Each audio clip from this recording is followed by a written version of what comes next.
መገነት ንጋቱ የዩቲዩብ ቻናል ላይ ቀርቦ አንድ ፓስተር ተመሳሳይ ጾታ ግንኙነት ጥያቄ አቅርቦልኛል ያለው ግለሰብ ተከሰሰ። ኦፊሻሊ ኃላፊነት የጎደለው ንግግርህ ምን ያህል ርቀት እንዳስኬደ ተመልከት ወንድማችን።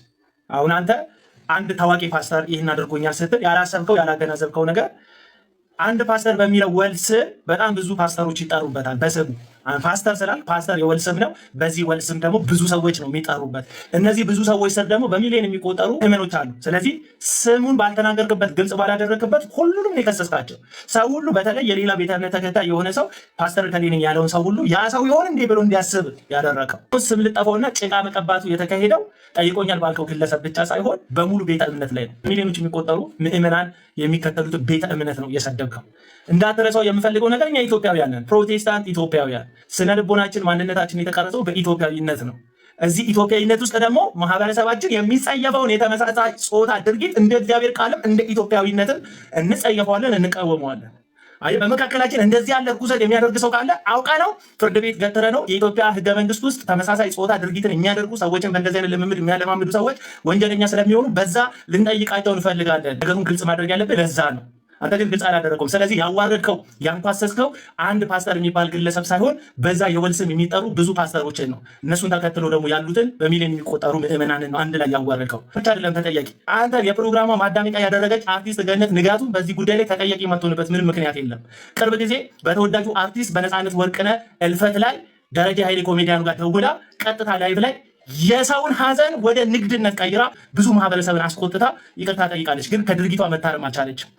ብሔራዊ ቲያትር መድረክ ላይ አሊያም አንድ ፊልም ስክሪፕት ላይ ትወና እንድትተውን እንደተሰጣት ነገር ፓስተር እንዲህ ብሎ ጠየቀኝ ብለህ ስትነግራት እሷም ፓስተር ወይኔ ምናምን ብላ ተንዘብዝባ በለመደችው የትወና መንገድ ፕሮግራሟን ማዳመቅ ነው እንጂ የፈለገችው የትኛውን ፓስተር መጥቀስ አለብን ቤተ እምነት እያዋረድክ ነው አላለችም። እዚህ ተመሳሳይ ድርጊት አንድ ቄስ እንደዚህ ያደረገኝ ቢባል ከዛ የቄሱ ስም ባይጠራ አንድ ቄስ ነው ያልከው፣ ግን እየከሰስክ ያለው የኦርቶዶክስ ቤተ እምነትን ነው የሚሆነው። ተመሳሳይም ደግሞ አንድ ኡስታዝ እንደዚህ ያደረገኝ ብትለው አንድ ኡስታዝ ነው ያልከው፣ ግን ስም ግልጽ ስላልሆነ በሺዎች የሚቆጠሩ ኡስታዞች ባሉበት ሀገር ላይ ሙሉ እስልምና ነው እየከሰስከ ያለው። በተመሳሳይ መንገድ ነው አንድ ፓስተር ብለህ ስሙን ስላልገለጽክ ብቻ በሚሊዮኖች የሚቆጠሩ ወንጌላውያን አማኞችን እምነት እንዳዋረድክ ስሙንም ጭቃ እንደቀባ ተደርገህ የተከሰስከው። ገነት ንጋቱ ሙያዊ ስነ ምግባር በጎደለው መልኩ የሰው ቤተ እምነት ሲጠለጠልና ሲዋረድ ሰውየው እውነት ሊሆን ይችላል ያለው ነገር ውሸትም ሊሆን ይችላል። በዛ ጉዳይ ገብቼ ውሸቱን የተናገረው እውነቱን የተናገረው አልልም። ባለቤቱ ነው ጉዳዩን የሚያውቀው። ነገር ግን እንደዚህ አይነት ክስ ሲቀርብ መረጃው በህዝብ ዘንድ ግልጽ እንዲሆን በደንብ መጠየቅና ነገሩን ግልጽ ለማህበረሰቡ ማድረግ ሲገባሽ ለንግድ ስለተቀመጥሽ ብቻ ንግድሽን የሚያጧጡፍ ስለሆነ አዳምቀሽ ማለፉን የመረጥሽ። ይሄ ደግሞ አንቺንም ከተጠያቂነት አያመልጥም። በዚህ ጉዳይ ላይ ኦርቶዶክሳውያን የሌላ ቤተ እምነት ተከታዮች ሆናችሁ ሌሎቻችሁ ልክ አይደለም የተደረገው እያላችሁ በተለያየ መንገድ ሀሳባችሁን ስትገልጹ የነበራችሁ ሰዎች እግዚአብሔር ያክብራችሁ። እያንዳንዳችን የአንዳችን ቤተ እምነት ጠባቂ ስንሆን ነው የእኛን ቤት እንዲከበርልኝ የእናንተን ቤት ማስከበር ያለብኝ፣ የእናንተ ቤት እንዲከበር የኔን ቤት ማስከበር ያለባችሁ። ምክንያቱም አንድ ሀገር ውስጥ በአንድ ሰማይ ስር የምንኖር ኢትዮጵያውያን ስለሆንን ጭምር ማለት ነው። ታዋቂ ፓስተር ነው። የሚገርምሽ ነገር ፓስተር ስለ ፍቅር ህይወቴ ጠየቀኝ። አይ እንደዚህ ነበረኝ እና ተለያየን አመለጣታ ምናምን ነገር አሁን ሳላስ አሁን እንኳን ስለ ፍቅር ሁኔታ ማስብበት ሁኔታ አለ። ሌላ አይነት ነገር ስሞክር ታውቃለህ ማለት አልኩት። ቆይ መልሼ ልደውልልህ ዘጋ። ሌላ አይነት ሲል እኔ በቃ ግራ ገባኝ። ከዚህ ተለየ ምን አለ በቃ እንደዚህ ያው የሆነ ሰዓት ነገር አለ። እሺ እኔ ወንድ ወዳጅ ነኝ አለ። በስመ አብ እና አንተንም እኔ ወልጄ ነው በጣም አፍቅሬህ ነው እና ምናምን አለኝ። በኢየሱስ ስም ነው ያልኩት እየሰማሁ ማለት ነው። ግን ምን ሆነህ ነው አንተ እንትን አለ ምናምን ነገር አልኩት። ፓስተር አይደለም? አዎ። እና ወልጄ አይደለም እንዴ ቪዲዮቹን ባሳይሽ በግል ላሳይሽ ይችላል። ቪዲዮቹን ባሳይሽ አታምኚ። እባክህ በቃ ሚስጥሬን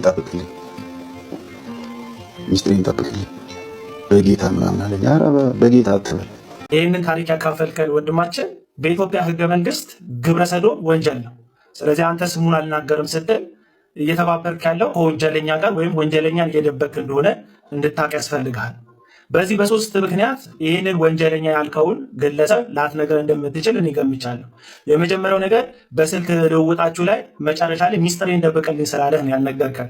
ሚስጥረኛው ነህ ማለት ነው።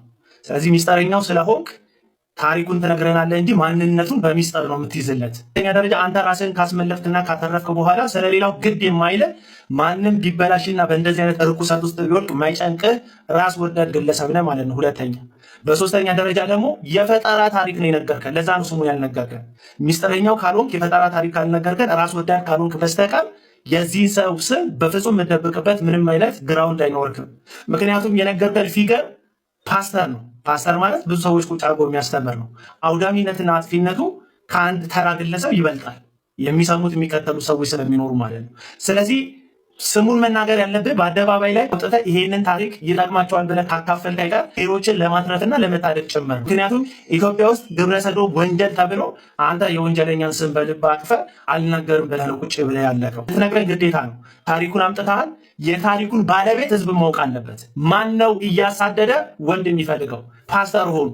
ይህን ካልነገርከን ህዝብን አሳልፈ ለእንደዚህ አይነት አመፅና እርኩሰት እንዲተላለፍ እያደረግክ ነው። ለምሳሌ አሁን በዚህ ጉዳይ ላይ ኦርቶዶክሳውያን፣ ሙስሊሞች፣ ሌሎች ቤተ እምነቶች ናቸው ወጣችሁ ነገሮችን ማጥራት ያለባችሁ። ይሄ ሃይማኖትን የማዋረድ ሃይማኖትን የማናናቅ ጉዳይ ብቻ አይደለም የሚሆነው። ይሄ የጋራ ጉዳያችን ነው። ትውልድን የሚያቀነጭር የጋራ ጉዳያችን ነው። ከሁሉ በፊት ደግሞ አንተ ራስህ የምትጠየቀው ከዚህ ፓስተር ጋር መቼም ተደጋጋሚ የሆነ የስልክ ግንኙነት ወዳጅነት ባይኖራችሁ ሰው በአንዴና በሁለት የስልክ ልውውጥ ብቻ ወደ እንደዚህ አይነት ነገር ገብቶ እንደዚህ ብሎ ሊጠይቅህ የሚችልበት ግራውንድ አይኖረው። ምክንያቱም ህዝብ የሚመራ ፓስተር ነው። አንተ የኦርቶዶክስ እምነት ተከታይ ነህ። በስልክ ነው የሚያዋራ። እዚህ ዘመን ላይ ስልክ ሪከርድ እንደሚደረግ ሁሉም ሰው ያውቃል። በስልክ ለማውራት እንደዚህ ከአንተ ጋር በጣም የጠበቀና እላፊ ወዳጅነት አላችሁ ማለት ነው። ስለዚህ አንተን በዚህ በተመሳሳይ ሰውየውን በአማህበት ነገር ማንጠረጠርበት ምን ጉዳይ አለ? አንተም ከጥርጣሬ እንድታመልጥ በጉዳዩ ላይ የሌለህ እንደሆንክ እርግጠኛ እንዲሆን ህዝቡ ደግሞ ያነሳከው የጠቀስከው ፓስተር እውነተኛ እዚህ ምድር ላይ ኤግዚስት የሚያደርግ ከሆነ ሰዎችን ለማስጠንቀቅ በትክክል ስሙን መናገር ግዴታ ነው። አለበለዚያ አሉባልታና ሐሜት ነው። ደግሞ ራስህ በተመሳሳይ ማንነት ውስጥ የምትገኝ ግለሰብ ነው ማለት ነው። ቤተክርስቲያናችሁ ከግብረ ሰዶማውያን ድርጅቶች እርዳታ ትቀበላለች ወይ? ጥብሮታችሁ ይህንን ይፈቅዳሉ ወይ ሲለው አይ ያው የእርዳታ የሁማኒታሪያን ስራዎች ከሆኑ ችግር የለውም ከግብረ ሰዶማውያን ድርጅት ጋር ማን እንዴ ምር ነው አምራችሁ ነው። ለምንድን ነው ይሄን ያነሳሁት? ከዛሬው ሐሳብ ጋር ምን ያገናኘዋል? የአንድ ጋዲሳ ሐሳብ ነው ወይ ይሄ ጋዲሳ ያለው እንጂ ያ ከግብረ ሰዶማውያን ድርጅት ጋር አንሰራም እንደ ቤተ እምነት እንደ ኦርቶዶክስ ቤተ እምነት ከግብረ ሰዶማውያን ጋር አንሰራም ለሚል መረጃ ለሚጠይቀው አካል ኢዮስያስ እዛው ላይቭ ላይ መረጃ ከፍቶ ይሄው እከሌ የሚባል እንዲያውም ቪዲዮ በከፍቶ ደስ ይለኛል። እከሌ ከሚባል ድርጅት ጋር ቤተክርስቲያኒቷ ግብረ ሰዶማውያኖች እንደሆኑ እያወቀች እነሱን ፋይናንስ የሚያደርግ ድርጅት እንደሆነ እያወቀች ትሰራለች ሲለው አይ መንፈሳዊና በምናምን ጋር ከነሱ ጋር አፍሌት አናረግም እንጂ በእርዳታ ስራዎች ገማ አብረን እንሰራለን አለ። እንዴ እነሱ መጀመሪያ አይን ክፉ ሐሳባቸውን የሚያሰርጹት እኮ በገንዘብ ነው። ገንዘብ ሰጥተውህ ነው። እርዳታ ረድተውህ ነው። ገንዘብ የምትቀበል መሆንን ካመንክ እኮ አለቀ እኮ። አይ ሲወራ በመረጃ ነው የሚወራው። እንደ ኢዮስያስ ከፍተህ እንደ ቤካ ከፍተህ እንደ እህት ወንድሞቼ ከፍተህ ይሄን ላልኩበት ይሄው ስላለኝ ዝም ብለህ ቤተ እምነት ላይ መለጠፍ አትችልም። የኦርቶዶክስ ቤተ እምነትን ማጠልሸት አትችልም። ዝም ብለህ ከግብረ ሰዶማውያን ጋር ህብረት አላት ዝም ብሎ መናገር አይፈቀድም። አሁን ያ ዘመን አልፎበታል። የሆነ ጊዜ ነበረ። እነዚህ 3-4 ዓመቶች ውስጥ የፈለግከው መለጠፍ ትችላለህ። ምንም ቪዲዮ ሳታያይዝ፣ ምንም ፎቶ ሳታያይዝ፣ ምንም የታሪኩን እውነተኝነትን የሚያስረዳ ምስክር ሳትጠራ ዝም ብለህ የፈለግከው ላይ ትችል ነበር። አሁን ግን ዘመኑ ተለውጦ እንደ ኢዮስያስ ሆኗል። ነገር ማውራት ከፈለክ ከፍተህ ይሄው ብለህ ስሙን ጠርተህ መረጃውን አሳይተህ ህብረት አላት ቤተክርስቲያኒቷ ብለህ ማስረዳት አለብህ። ያኔ ምን ይላል መሰላችሁ ኦርቶዶክሳዊ ወንድማችሁ እሱማ ህብረትማ አለን ግን በትምህርት አይደለም ይላል። አየህ ያኔ ቢት አያደርጉትም። እንኳን ፍርድ ቤት ሊከሱህ እዛው ላይቭ ላይ እሱማ ልክ ነው ከገንዘቧማ አንጾምም ይላል። ከዛ ዞሮ ደግሞ ወንጌል አማኝ ከግብረ ሰዶማውያን ጋር ህብረት አለ ይላል። ደግሞ አያፍርም። ላይቭ ላይ እንደዛ እያመነልህ ማለት ነው። ከዚህ በኋላ ጨዋታው በመረጃ ሆኗል። ምንም ነገር ስታወራ የማን የግለሰብ የቤተ እምነት ኤኒቲንግ ስም አጠፋፍተህ ጨላለማ መሄድ አትችልም። በእርግጥ አይጠፋም። እንዲያውም እያደመቀን የመጣው ለምንድን ሰው የበለጠ ሰርች እያደረገ ሰው የበለጠ እውነታውን እየተረዳ እንጀራ እየተበላበት እንደሆነ እየገባው የበለጠ እንደ ቤተ እምነት እያደመቀን የመጣው አሳ ጎርጓሪ ዘንዶ ያወጣል ሆነ እኮ ነገሩ። እኛን ሲነካኩ እነሱ አዎ ብለው እስኪያምኑ ድረስ አዎ እንዴ እሱ የሱ እንትን ነው ጋዲሳ ለማለት ቤተክርስቲያኒቷ ከግብረ ሰዶማውያን ጋር ህብረት አላት ማለት ነው እንዴ ዳጊ አለኝ አንዱ ኮሜንት ላይ። ቤተክርስቲያኒቷ ራሷ ጋዲሳን ቤተክርስቲያኒቷ ራሷ ህብረት የምታደርግባቸው ሊስት አድርጋለች እኮ ነው የምትባለው ራሷ ከሌ ተባለው ህብረት አድርጌያለሁ ጥቅማ እቀበላለሁ። ለምንድን ነው የሰብአዊ መብት የሰብአዊ እርዳታዎችን ከዚህ ድርጅት ጋር የምትቀበሉ? ለምን እንዲህ መረጃ ስታመጣ ነገሮች መስመር ይዛሉ። አሉባልታ አይሆንም፣ ሀሜትና ጥላቻ አይሆንም። እዛው ተነጋገሩበት፣ እዛው ዲስከስ አድርጉበት የሚል ሜሴጅ ማስተላለፍ ትችላለህ። እንደዚህ እንደ ወንድማችን ግን መተከለጠፍክ ይኸው ማጣፊያ ጥሩታል። አሁን እንዴ በቪዲዮ ላሳይሽ ይችላል ይላል እንዴ ማንነቱንም አላውቀውም ፕሮፌት ነው ፓስተር ነው ያለ ታጭበረብራለህ። መረጃ ሲኖር ግን እንደ ኢየሱስ ያስታወራል። እንተተ ዘጭ ታደርገዋል። እዛ የከሰስከው አካል እዛው ላይቭ ላይ ያምንልሃል። ዝም ብሎ አንገራግርም እኮ እዛው ላይቭ ላይ ነው ያመለለት። አይታችኋል እንግዲህ ላይቭ ላይ እሱማ ልክ ነው የእርዳታ ስራዎችንማ እንሰራለን ከግብረ ሰዶማውያን ድርጅት ጋር። አረ ጉድ ነው እንዴ! ገንዘባቸው ጥንቅር ይበል ወንድሜ፣ ትውልድ ይትረፍ። ህዝብ በራብ ቢሞት ይሻላል በእውነት በዚህ ከልት የሆነ የተረገመ ነገር ከሚሞት። አረ ክብርን ጠብቃ የሆነት በራብ ብትሞት ይሻላል። ይህን ነው እንግዲህ እንደዚህ ነው ከተወራ ስለ ተቋም ማውራት ስትፈልግ እንደዚህ ነው የሚወራው። እንዲህ መረጃ አምጥተህ ነው የሚወራው እንጂ ዝም ብለህ ፓስተሮቻቸው ምናምን እንደዚህ አይባል ቴኮቻቸው አይባል። አሁን ጴንጤ ስለተነካ ብዬ አይደለም እኔ ባይተው ወይ እዚህ ጋር እንትን የምለው አይደለም። ይሄ ትውልድ ገዳይ ነው ጉዳዩ። ርዕሱ ትውልድ ገዳይ ስለሆነ ነው። ትውልድ ገዳይ ነው። ብዙ ርዕሶች አሉ ትውልድ የሚገሉ። ዋናው ግን አሁን ሰሞኑን ያጠላብን ይሄ ነው እንግዲህ። ስለዚህ ስታወሩ እንደ ኢዮስያስ አውሩ ለማለት ፈልጌ ነው። መረጃው የምትፈልጉ ካላችሁ እኔ ፌስቡክ ላይ ያለ ብዙ ወንድሞች ቲክቶክም ላይ እኔም ቲክቶክ ላይ ለጥፌዋለሁ። እንደዚህ ነው አሁን ምን ላይ ተደርሷል? ልክ ነው። ከነሱ ጋር ህብረት አለን፣ ግን ከገንዘቡ ነው። ከትምህርቱ እንጾማለን ከገንዘቡ ነው ይላሉ። ገንዘብ ከወሰድክ በኋላ እኮ አለቀ እኮ። እርዳታውን ከተቀበልክ በኋላ እኮ አለቀ። ለምን የረዱ ይመስላል? ዝም ብለው አይነ ውሃ ስላማረ አይደለም። እንደ ኦርቶዶክስ እኮ ደስ ስትል ብለው የረዱት አይደለም። ያን ክፉ ትምህርታቸውን ለማስገባት ስለፈልጉ ነው። ክፉ ልምምዳቸውን ማስገባት ስለፈለጉ ነው። ቤተክርስቲያኒቷ ወለል አድርጋ ከፍታለች። ደግሞ ለአንድ ድርጅት አይደለም የከፈተችው። ያው ግቡና እዩት። ለአንድ ድርጅት አይደለም፣ ለብዙ የግብረ ሰዶማውያን ድርጅቶች በሯን ከፍታ ዛሬ ምን አይነት አቅም አላት? አየህ፣ እንደ ዳጊ ለማውራት ከፈለክ፣ እንደ ቤካ እንደ ኢዮስያስ ማውራት ከፈለክ ምስክር ጥራ ስትባል ተከሳሽን ነው የምትጠራው። እኛው ምስክር ጥሩ ብንባል ለተናገርነው ነገር እኔ እንጃ ቪዲዮ ነበር አሁን አጥፍቶታል ፌስቡክ ምናምን ብለን አይደለም የምናጭበረብረው። ምስክር ጥሩ ስንባል ተከሳሽን እንጠራለን። ጋዲስ የት ነህ እንላለን። አንድ ኦርቶዶክሳውን ገብቶ አረ እንደዚህ አታረግም ኦርቶዶክስ ይላል። እኛ ምስክር የምንጠራው ተከሳሾችን ነው። ራሱን ተከሳሹን ጠርተን ነው የምናወራው። ስለዚህ ከዚህ በኋላ ስታወሩ እንደዚህ በመረጃ አውሩ፣ ቤታችሁን አጥሩ። የሆነ ክር አስረህ ስለምን ቤተ እምነት ድጋፍና ስለምን ቤተ እምነት ተቃውሞ ጥላቻ እንደምታወራ በሚያስታውቅ መልኩ ኢንተርቪው ስትሰራ ይገባናል። እና ገን ፋይት እኛ ስለሆነ እንትን ፋይት የምናደርገው ምን መሰለህ? ከዚህ በኋላ ትውልዱን አታስበሉትም።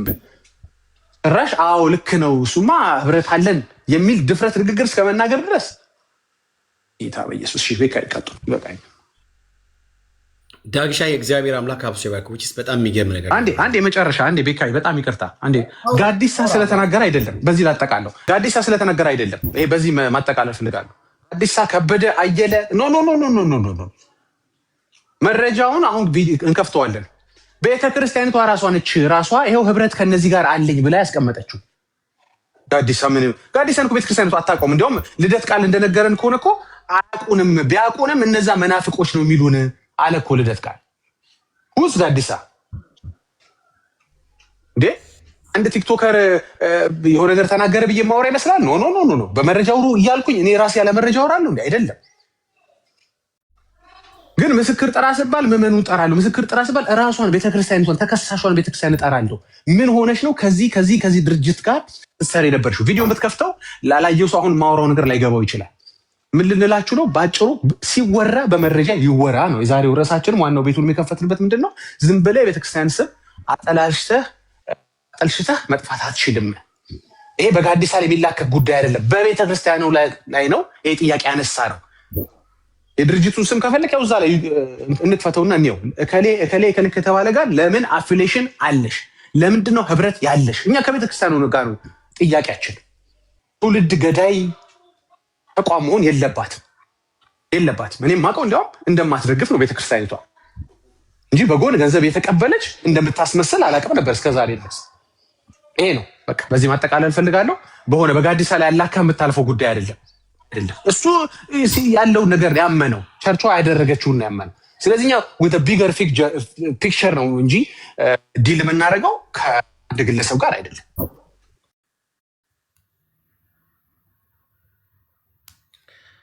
እሺ ደግሻይ ተባረክ። እንደዚህ ነው የሚከሱት። በነገራችን ላይ 100% ላልከው ናገባና መረጃ አሳየን እስቲ። ቆይ ላስወርድ አንድ ሰው። እሺ ኤፊ ቤተል ቸርች አጋብተን ላልከው እኔ ታች መሆን ይችላል። አረ ኖ አባ እዚሁ። አረ ሲሳይ ናገባ እኛ አየ ፕራይቬት አድርጋለ አካውንትን እና ሚውት አድርጋለሁ። ናገባ እንደዚህ በውሸት ሳይሆን ገብቶ ማውራት ነው። ናገባ እና አሳየን። እኛ መረጃ ምንፈልገው መረጃ ነው። ማንም ሰው ሊሆን ይችላል። መረጃ ናገባ። ለምን ፕራይቬት አድርገህ ታወራለህ? አየህ ወንጀለኛ ስለሆንክ ነው ፕራይቬት አድርገህ የምታወራው። ግሎሪ ግባ እንጂ ወንጀለኛ ስለሆንክ ነው ፕራይቬት አድርገህ የምታወራው። የምታወራው እውነት ከሆነና ሀቅ ላይ የተመሰረተ ከሆነ ምን ያስደብቃል? በሐሰት መክሰስ፣ በሐሰት መወንጀል፣ በሐሰት ምናምን ነገር ይሲ ምንም መረጃ ሳይኖር ማለት ነው ገብቶ ማሳየት ነው መረጃ።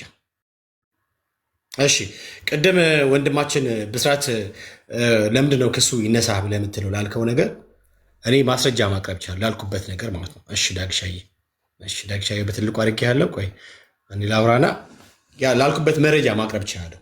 ለምን ካልከኝ ለምሳሌ ከአሁን ቀደም የተደረጉ ነገሮች አሉ፣ የተከሰትንበት ክሶች አሉ፣ በሐሰት የተወነጀንባቸው በጣም ብዙ ነገሮች አሉ። ከወነጀሉን ሰዎች መካከል አንዱ ቄስ ተብዬው ሰውዬ ነው። ቄስ ተብዬው ሰውዬ ማለት ግርማ ዘውዴ የሚባል ሰውዬው እሱ የከሰሰው ክስና እሱ የወነጀለ ውንጀላ ነው። እሱም ልክ እነኚህ ሰዎች ባሉት መልክ ተመሳሳይ በሆነ መንገድ ነው የከሰሰው። ምን ብሎ ካልከኝ ላሰማ። ስለዚህ ካውንስሉ ይህንን ቄስ ሳይከስ ይህንን ቄስ ፍርድ ቤት ሳይገትር አምጥቶ እነዚህን ከስሻቸዋለሁ ምናምን ብሎ መግለጫ ማውጣቱ እኔ የካውንስሉን እኛን ጠባቂነት ለእኛ የቆመ ካውንስል አድርጌ እንዲቀበሉ አያደርገኝም። ከአሁን ቀደም በጣም ዘግናኝና ሰቅጣጭ የሆኑ ነገሮች ሲነገር ቁጭ ብሎ ያለ መረጃ ያለ ማስረጃ ስንከሰስ ስማችንን ሲያጠፉ ሲያጠልሹ ዝም ብሎ ተመልክቷል። በቅርብ ጊዜ እንኳን ረዥም ጊዜ አይደለም፣ በጣም በቅርብ ወራት የተከሰሱ ነገር እናውቃለን። ተመስገን በሚባለው ግለሰብ መሰረተ ክርስቶስ በጠቅላላ ግብረ ሰዶማውያን ናቸው ብሎ ያለው ነገር እንዴት አንድ ሰው ተቀብሎ ዝም አለ? እንዴት ስትገባ የምታገኘው ሰላም የምትለው የመጀመሪያ ወንድም እሱ ግብረ ሰዶም ነው፣ ጌ ነው የምታገኛት እህት ሌዝቢያ ነች ብሎ የተናገረውን ግለሰብ የተናገረውን ሰው ሳትከስ ክስ መስርተበት ፍርድ ቤት መገተር ሲገባ ዝም ብለህ ተመልክተህ አልፈ እነኚህ ሰው ላይ ክስ ኖ መጀመሪያ መከሰስ ያለበት ግርማ ተብዬው ሰውዬ ነው። አሮን ሳይ ቄስ ብዬ መጥራት አልችልም። ግርማ ተብዬው ሰውዬ ነው። እሺ ላሰማ። ለምሳሌ ያለውን ነገር ጊዜ ምን ተፈጠረ? አንድ ቸርች ውስጥ ፓስተሩ ምክትል ፓስተሩ ማለት ነው። ምክትል ፓስተሩ ማን ነው? ፓስተሩ የፓስተሩ ስም ማን ነው? ምክትል ፓስተሩ ማን ነው? ፓስተሩ የፓስተሩ ስምስ ማን ይባላል?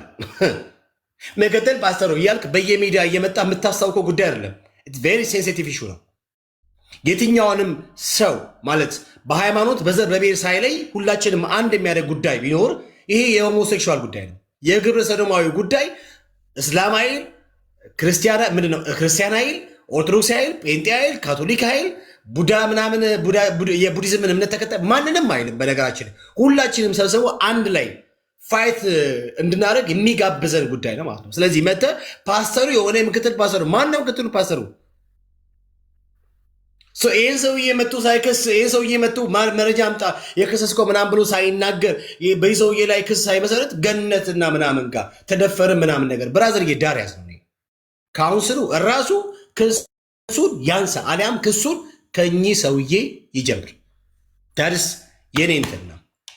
አሁን ስማ በደንብ ይኸው ድጋሜ ላሰማ። እንዲሁም እዚህ ቦሌ ላይ አንድ ጊዜ ምን ተፈጠረ? አንድ ቸርች ውስጥ ፓስተሩ ምክትል ፓስተሩ ማለት ነው የ14 ዓመት የ13 ዓመት ቲኔጀሮችን ወንዶች ልጆች ከመጋረጃ አለ እንደዚህ አይነት መጋረጃ ጀርባ መድረኩ ጋር ወደዛ ወስዶ ነው የደፈረን ብለው ሁሉ ኢንተርቪው ሰጥተዋል። ልጆቹ የሃይማኖቱም ስም እንዳይጠለሽ ያልተሰማ ነገርም እንዳናሰማ በሚል በሚዲያ ላይ በወቅቱ አላሳወቅንም። አሁን አፍጥጦ ስለመጣ ነው እኔ ራሴ የተናገርኩት። የተደፈሩ ልጆች አሉ። የተደፈሩ ወላጆቻቸው ቤተክርስቲያን ነው የላኳቸው፣ ለጸሎት ነው የላኳቸው። ቤተክርስቲያን ቢሄዱ ስነ ምግባር ይማሩልኛል፣ ጥሩ ይሆኑልኛል ብሎ ነው ወላጅ ወደ ቤተክርስቲያን የሚልከው። ፓስተሩ ምክትል ፓስተሩ ይደግፋል። ዋናው ፓስተር ሲነገረው ሰውየውን ማሰናበት አልፈለገም፣ መልቀቅ አልፈለገም፣ ሂድ ማለት አልፈለገም፣ ማውገዝ አልፈለገም። ለምንድን ነው? እሱም ተባባሪ ነው ማለት ነው። አለቀ። ይህን ሰውዬ ሳትከስመት እንዴ ቤካዬን አልሰማሁትም። ይሄን ጉድ ማን ነው? ቄስ ናቸው? ቄስ ተብዬ ነው። ቄስ አሁን ቄስ ተብዬ ነው። ቪዲዮ ላሳይ። ወንጀል ነው እኮ ወንጀል ነው፣ በጣም ወንጀል ነው። እኔ በጣም ይቅርታ በመሀል ስለከፈትኩኝ። እኔ ያልኩትኝ አይከሰሱ አይደለም፣ ግን ካውንስሉ የት ጋ ነው ክስ መጀመር ያለበት? አሁን ይሄ ሰውዬ ተናገረ እንደዚህ ዝም አልን፣ ተናደን አንገታችን ደፍተን ዝም አልን፣ አለፈ። አሁንም ገነት እንደዚህ ይሄ ልጅ ይዛ መጣች። ይሄም ሲታለፍ መቼ ነው ካውንስሉ መክሰስ መጀመር ያለበት? ሁሉም እንዳለ የተናገሩት ማለት ያላስፈላጊ ይሄ ወንጀል የሆኑ ነገሮችን የሌለብንን ነገ ፓስተሮቻችንን ነገ በቸርች የምናውቃቸውን ወንድሞች እንድንጠራጠር ያደረጉን ሰዎች መከሰስ አለባቸው። እስማማለሁ። ግን አሁን ገነት ላይ የተከፈተው ክስ ይነሳ የሚለው ሀሳብ እኔን የማያስማማኝ አሁንም ገብቷል። ወንጀል ተሰርቶብናል፣ የስም ማጥፋት ተፈጽሞብናል። ይሄ ወንጀል ነው፣ በመረጃ ይረጋገጥ፣ አለበለዛ በህግ ይጠየቁልን። ሁሉም እስማማለሁ። ግን አሁን ገነት ላይ የተከፈተው ክስ ይነሳ የሚለው ቃል ግን እኔ አላስማማኝም። ለምንድን ያላስማማኝ? መቼ ይጀምር ካውንስሉ መክሰስ? የቱ ጋር ይጀምር? ይሄ ሰውዬ ይከሰስ፣ እስማማለሁ፣ ምንም ጥያቄ የለውም። ለካውንስሉ እንደዚህ አይነት ሰዎችም አሉ። እነዚህ ሰዎች ብሎ ኢንፎርሜሽን መስጠት አንድ ነገር ነው። ግን ደግሞ ካውንስሉ የሆነ አንድ እርምጃ ሊራመድ ሲነሳ ዛሬ አይደለም መነሳት ያለብህ ይሄንን ክስ አንሳ ብሎ ማለት ግን እኔ ተገቢና ትክክል ነው ብዬ አላምንም ነው ያልኩት እንጂ ክሱ ይሄ ሰውዬ መከሰስ የለበትም፣ ይሄ ሰውዬ ካልተከሰሰ ሁሉም ይቅርበት የሚል ነገር ደግሞ በፍጹም አያግባባም ብዬ አምናለሁ።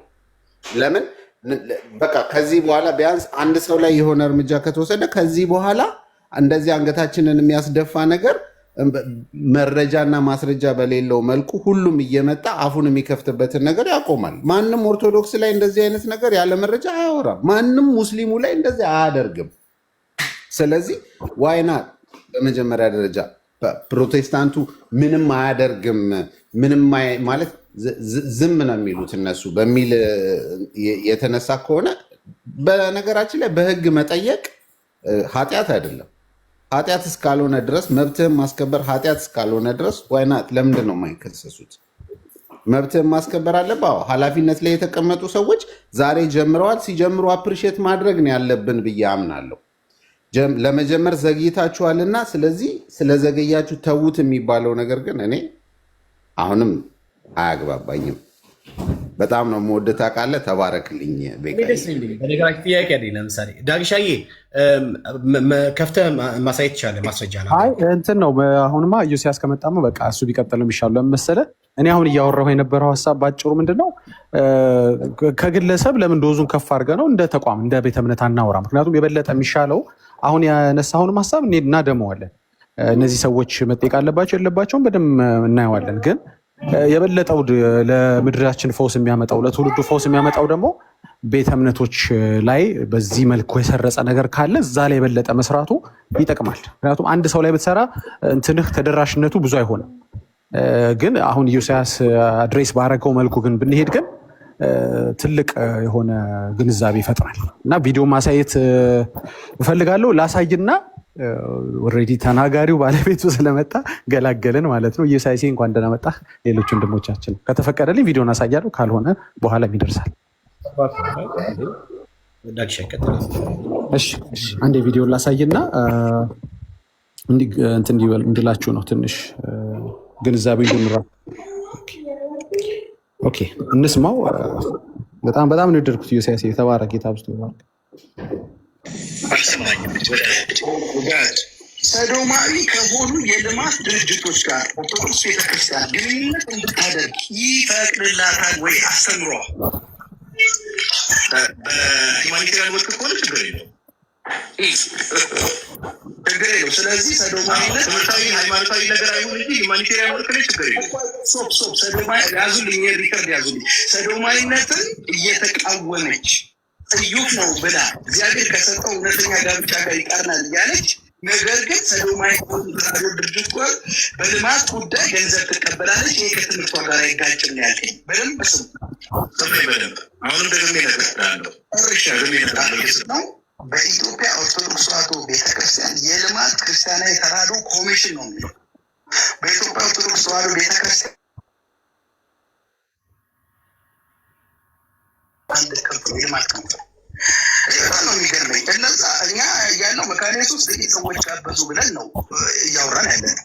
ኦርቶዶክስ ቤተክርስቲያን ግን በኩራት በልማት ክፍሏ በኩል የገንዘብ እርዳታ ኤድ እየተቀበለ ብላ ፓርትነርሽፕ ላይ ያቀረበቻቸው ብሮት አንደኛው ብሬድ ሙደውር ማለት ብሮት በጣም የሚያስቅ ብሮት ማለት ግብረ ሰዶማዊነትን የሚቀበል በገንዘብ የሚረዳ ሰዶማዊነት ግል በሆኑ መሬቶች ላይ ሰዶማዊነትን ባልተቀበሉ ሀገሮች ላይ ስር ሰዶ እንዲገባ ገንዘብ ፈንድ የሚያደርጉ ነገር ግን ከኦርቶዶክስ ተዋሕዶ ቤተክርስቲያን ይኸው የልማት ጋር አብሮ ይሰራል። ፓርትነሩ ራስን ተመልከት። አክት አሊያንስ ዲሲኤ እዚህ ጋር ያሉ ከታች የተሰረዘሩ ደቂቃ ስለሌለ ከ70% በላይ በደንብ አለበት። ከ70% በላይ ቅልጥ ያሉ ሰዶማውያንና ይህ ኤልጂቢቲ ኮሚኒቲ ኢንክሉሲቭ ናቸው። እርዳታቸው የሚሰጡት በምን ሀሳብ ነው? ሰዶማዊ ባልገባባቸው ሀገሮች በማስገባት። እሺ ቀሪው ቪዲዮ ጨርሱት፣ ጊዜ በጣም እንዳንወስድ ብዬ ነው። ኢዮስያስ ስላለ ነው። ካወራችሁ እንዲህ በመረጃ አውሩ። ስለ ግለሰብ ይሁን ስለ ቤተ እምነት ይሁን የምታወሩትን ነገር እንደዚህ በመረጃ አስደግፋችሁ ግብረ ሰዶማዊነት ጋር በተያያዘ የሰዎችን ስም የምታነሱ ከሆነ የተቃዋሚን ስም የምታነሱ ከሆነ እንደዚህ እንደ ኢዮስያስ እንዲህ ከፍታችሁ አሳዩ ነው። ስታሳዩ ራሱ የቤተ እምነቱ ሰው እሱማ ልክ ነው ያው ብርብሯንማ እንቀበላለን ይላቸዋል። ላይቭ ላይ ማለት ነው። ጨርሻለሁ። ተባረኩላችሁ። አመሰግናለሁ። ዳግሻ የተባረክ። ኢዮስዬ ይቀጥላል። ምንድነው ቤካ ርዕሱን አልቀይርም። ርዕሱን አልቀይርም። ርዕሱን የምቀይረው ክስ ከዚህ ከግርማ ከሚባሉት ሰው ሲጀመር ነው። ክሱ ምንድነው? ርዕሱ የምቀይረው እኔ አብሬ ካውንስሉ እንዳይቀየር ርዕሱማ ቆይ እንሄድበታለን። እኔ የምለው ነገር አለ። መቼም ነው እኔ ያመንኩበትን የማምንበትን ጉዳይ ነው አምጥቼ የምለጥፈው። ስለዚህ አልቀይርም፣ ልቀይር አልችልም። አም ሶሪ እንዴ ጋይስ ተረጋጉ እንጂ ተረጋጉ። በስርዓት ያን ጥያቄ ብቻ ባጭር መልስልኝ። ካውንስሉ ከተቋቋመ ስንት ዓመቱ ነው ወይም ስንት ወሩ ነው?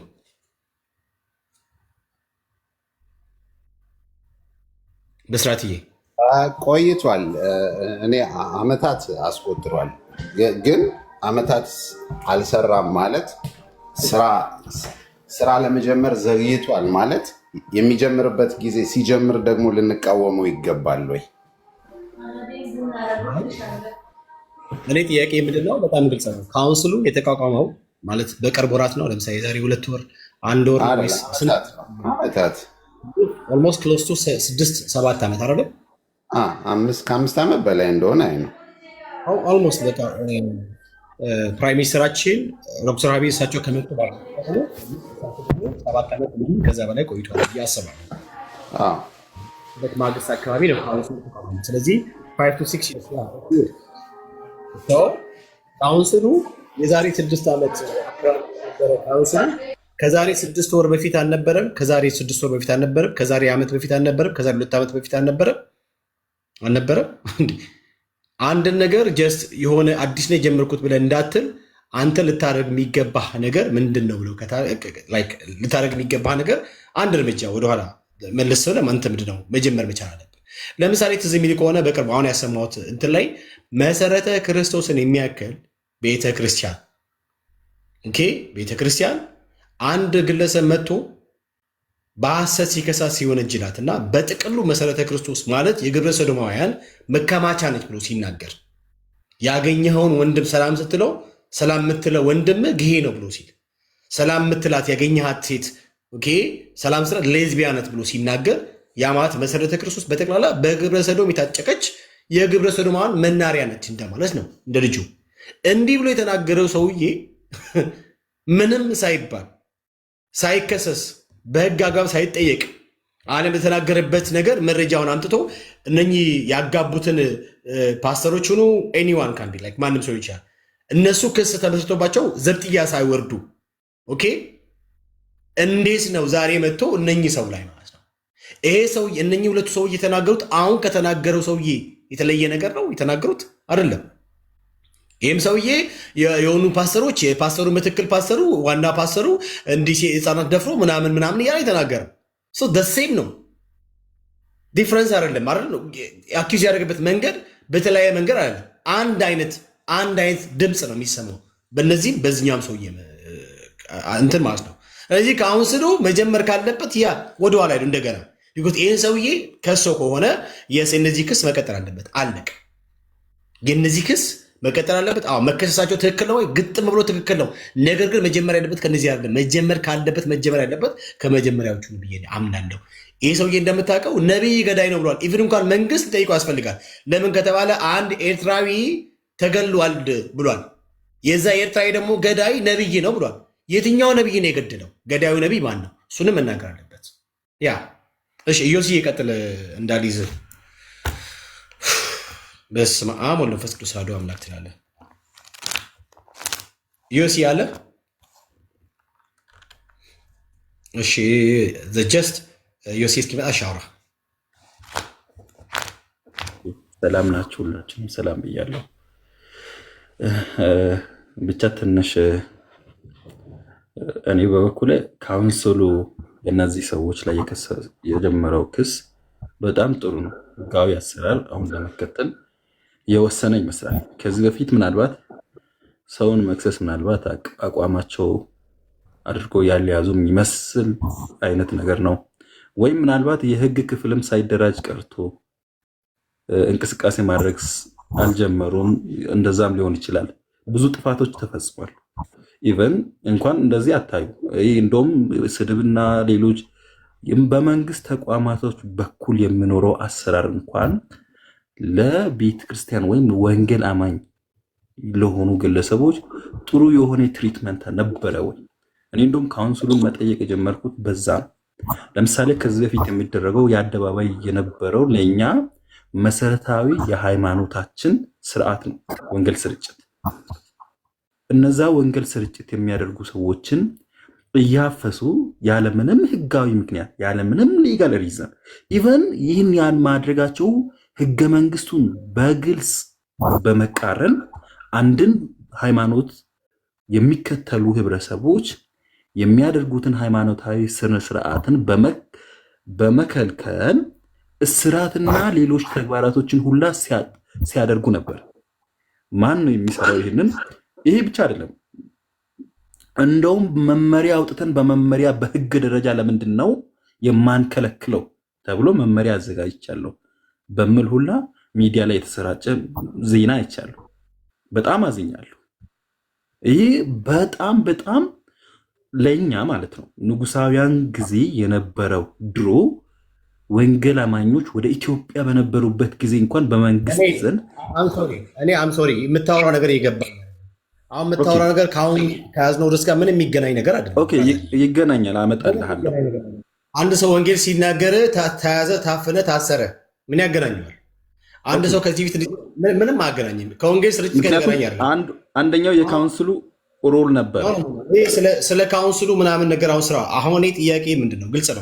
ግልጽ ነው። ካውንስሉ አይከሰው እነኝህን ግለሰቦች ኦኬ፣ ካውንስሉ እነዚህ ግለሰቦችን መክሰስ እነኝህን ግለሰቦች ካውንስሉ የከሰሰው ወንጌል ሲሰብኩ ወንጌል የሚሰብኩትን በነፃነት እንዳይናገሩ ስለከልክለዋቸው አስሯቸው፣ አፍኗቸው፣ አሳስሯቸዋል ብሎ ነው ካውንስሉ የከሳቸው ወይንስ አይደለም? ሀሳቡ ላይ ያወራል እንጂ ካውንስሉ ከአሁን ቀደም አልሰራ ምናምን ነገር ይሄ ህጋዊ የሆኑትን ነገሮች በተለይ ወንጌል አማኞችን በተመለከተ ምናምን እሱ ኖ እያልኩ አለ። በካውንስሉማ ከተመጣ ስንት የምንወቅሰው ስንት የምናነሳቸው ነገሮች አሉ። ምናልባት አሁን የተመረጡት አዲሶቹ ሜይ ቢ ካሻሸሉ ብለን ተስፋ ጥለንባቸው ወደፊት ያለውን ነገር ለማየት የወራት ዕድሜ ለመስጠት ያለው እንጂ ዝም የተባለው ኦኬ ከቀደሙ ካውንስሎች ቢንነሳ ስንት ነገር እያመጣ እንደዚህ እያበጠር የምናሳያቸው ብዙ ነገሮች እኮ አሉ። ግልጽ ነው። እሱን አይደለም ዛሬ በዚህ በወንጌላውያን አማኞች ላይ ስፔሻሊ ፕሮቴስታንቱን እምነት ከማጠልሸት ጋር ማለት ነው። ከማጠልሸት ጋር እሺ፣ ተረጋጋ፣ አንተ የምትፈልገውን ያውራ አለች የታለምዬ። ርዕስ አታውቂም?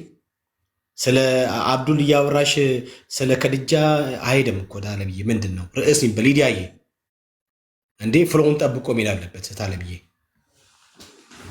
እንዴ? ስለሚበላ ነገር እያወራሽ ስለ ሀገር መፍረስ ታወራለሽ? አይቻልም። እና ርዕሱን ጠብቅ ነው ሀሳቤ። ኦኬ ጎሄድ ብራዘር ጀስትስ። እሺ ካውንስሉ በእነዚህ ላይ ክስ መክፈቱ ጥሩ ጅማሬ ላይ ነው። አሁን ለመጀመሪያ ጊዜ ይመስለኛል ክስም እስከሰው እንደዚህም እስክቆም። አሁን ግን በጀመረው ስራ እንደጀመረው በፊትም የጀመሩት ያደረጉት ጥፋት የሰሩ አላስፈላጊ ንግግሮች፣ ለምሳሌ ከተመስገን ጋር በተገናኘ እኔ በግል እንኳን ብዙ ነገር የተወሰነ ሂደት ራሱ እጅ አለው የተወሰነ ቢያንስ የማውቀው ሰው ብኖርና ኢቨን በዛ በኩል ደርሼ ቢያንስ አብዮቱታ ብናቀርበው እና ሂደቱ በጣም ኢዝሊ ስለሆነ ነው። በወንጀል በተለይ ሰውን ለማስጠየቅ የሚካሄደው ሂደት በጣም ቀላል ነው። ምክንያቱም ያለው ማስረጃና በቂ የሆኑ መነሻ መረጃዎች ከተሰጡ በኋላ ራሱ ፖሊሱ ስለዚህ ያን ራሱ እንድደረግ ለምን ዝም እንደተባለ እኔ ብቻ አላቅም። በጣም ወንጀል መሆኑን በአደባባይ በህዝቡ ዘንድም የታወቀ እንደሆነ ኦብቪየስ መሆኑን ምንም የሚደበቅ ነገር ስላልሆነ በካውንስሉ ደረጃ አልነበረም፣ ግን በሚኬሲ እንደ ቤተክርስቲያን ነበር። ካውንስሉ ግን ይመለከተዋል ዳይሬክትሊ። ምክንያቱም ሚኬሲ የካውንስሉ አባል እስከሆነች ድረስ ካውንስሉ በተቋቋመበት 1208 አዋጅ ላይ አንቀጽ 3 ላይ እነዚህ ተቋማቶቹ ከካውንስሉ ዴሊጌት በተደረገው ፐርሰናሊቲ ነው የሚንቀሳቀሱት እንጂ የራሳቸው ኢንዲፐንዳንት የሆነ ማንነት የላቸው። ስለዚህ ካውንስሉ መጠበቅም ለመቆም የተመሰረተው ለነዚህ አካላቶች ነው። ያን ለምን እንዳላደረገ እስካሁን ክሊር የሆነ ነገር ባይኖርም፣ አሁን ግን በእነዚህ ሰዎች እንደጀመረው ከዚህ በፊት የተደረጉትን በተለይ ደግሞ የዚህ የቄሱ ንግግር በጣም ከበድ የሚያደርገው በጣም ሲሪየስ የሆኑ ክራይም ተፈጽመዋል እያለ ነው። እንግዲህ ሰው መግደል ተፈጽሟል። ይሄ ህገወጥ አደንዛዥ ትራፊኪንግ ላይ የተሰማሩ እንትኖች አሉ ብሎ አውርቷል። እንግዲህ ከ10 እና ከ15 ዓመት በላይ የሚያስቀጣ ወንጀል እንደተፈጸመ አንድ ሰው እያወቀ ለፖሊስ ያለም መጠቆም ራሱን የቻለ ወንጀል ነው፣ ያሳስራል። ይሄ ማለት ኢቨን ይሄ ግለሰብ ካውንስሎቹ በካውንስል ደረጃ አብዮት ሳያቀርብ በመንግስት ደረጃም እንኳን ኬር ተደርጎ ክትትል መደረግ የነበረበት ጉዳይ ነበረ። በተለይ ሰው መገደሉ በጣም ሲሪየስ ክራይም ነው፣ ወንጀል ነው፣ የሰው ነፍስ ማጣት ማለት ነው። ስለዚህ ካውንስሉ በዚህ ጉዳይ ላይ አሁን ደግሞ የተፈጠረው በተለይ ግብረ ሰዶማውያን እንደዚህ ያሉ ተብሎ የሚነገሩ ወሬዎች እያንዳንዱ ወንጀል ናቸው። በኢትዮጵያ ሕግ ላይ ያስጠይቃል። ከተገኘ እንኳን እንደዚህ አይነት ባህሪ ኖሮ ይቅርና ከተጠረጠረ ሰው በጣም ከፓብሊክ ሞራሊቲ አንጻር የሚቃረን ነው እና ሲሪየስ ነው። በአንድ ድርጊት ቢያንስ 7 እና 8 ድንጋጌዎችን ይጥሳል፣ በተደራራቢነትም ያስቀጣል። ኦኬ፣ ስለዚህ ለምንድን ነው ካውንስሉ ዝም የምለው? አሁን ከጀመረ ግን መጀመሩ ጥሩ ነው። እንደ ጅማሮ መልካም ነው። እንደውም አሁን ህዝቡም ስለጮኸ ስለደከምን በጣም ስለተቃጠልን እንደ ግለሰብ ሁላችንም ስለተሰማን በተለይ ግብረ ሰዶማውያን ስል እኔ አሁን እንደ ማህበረሰብ ወንጌል አማኞች ይሸማቀቃሉ። በማህበረሰብ ዘንድ መገለል ይደርሳል፣ ስቲግማ ይደርስብናል። መገለልን ምክንያት ይሆናል። ኢቨን ለጥቃትም የሚያነሳሳ ሊሆን ይችላል። ምክንያቱም የሀገራችን ሞራሊቲ ህሊና፣ አኗኗር ዘይቤያችን ይህንን የሚፈቅድ እንኳን ይህንን ቶለሬት የሚያስደርግ አይደለም። ካልቸራችን ራሱ ከዚህ ጋር በተቃራኒ ነው። ህዝቡ በድንጋይም ሊዋግር ይችላል ይችላል። እንደዚህ አይነት ማንነት ያለ ሰው ለምን ባህሉ ሞራሊ ነው። ፓብሊክ ኢንተረስት ቅድሚያ ይሰጣል።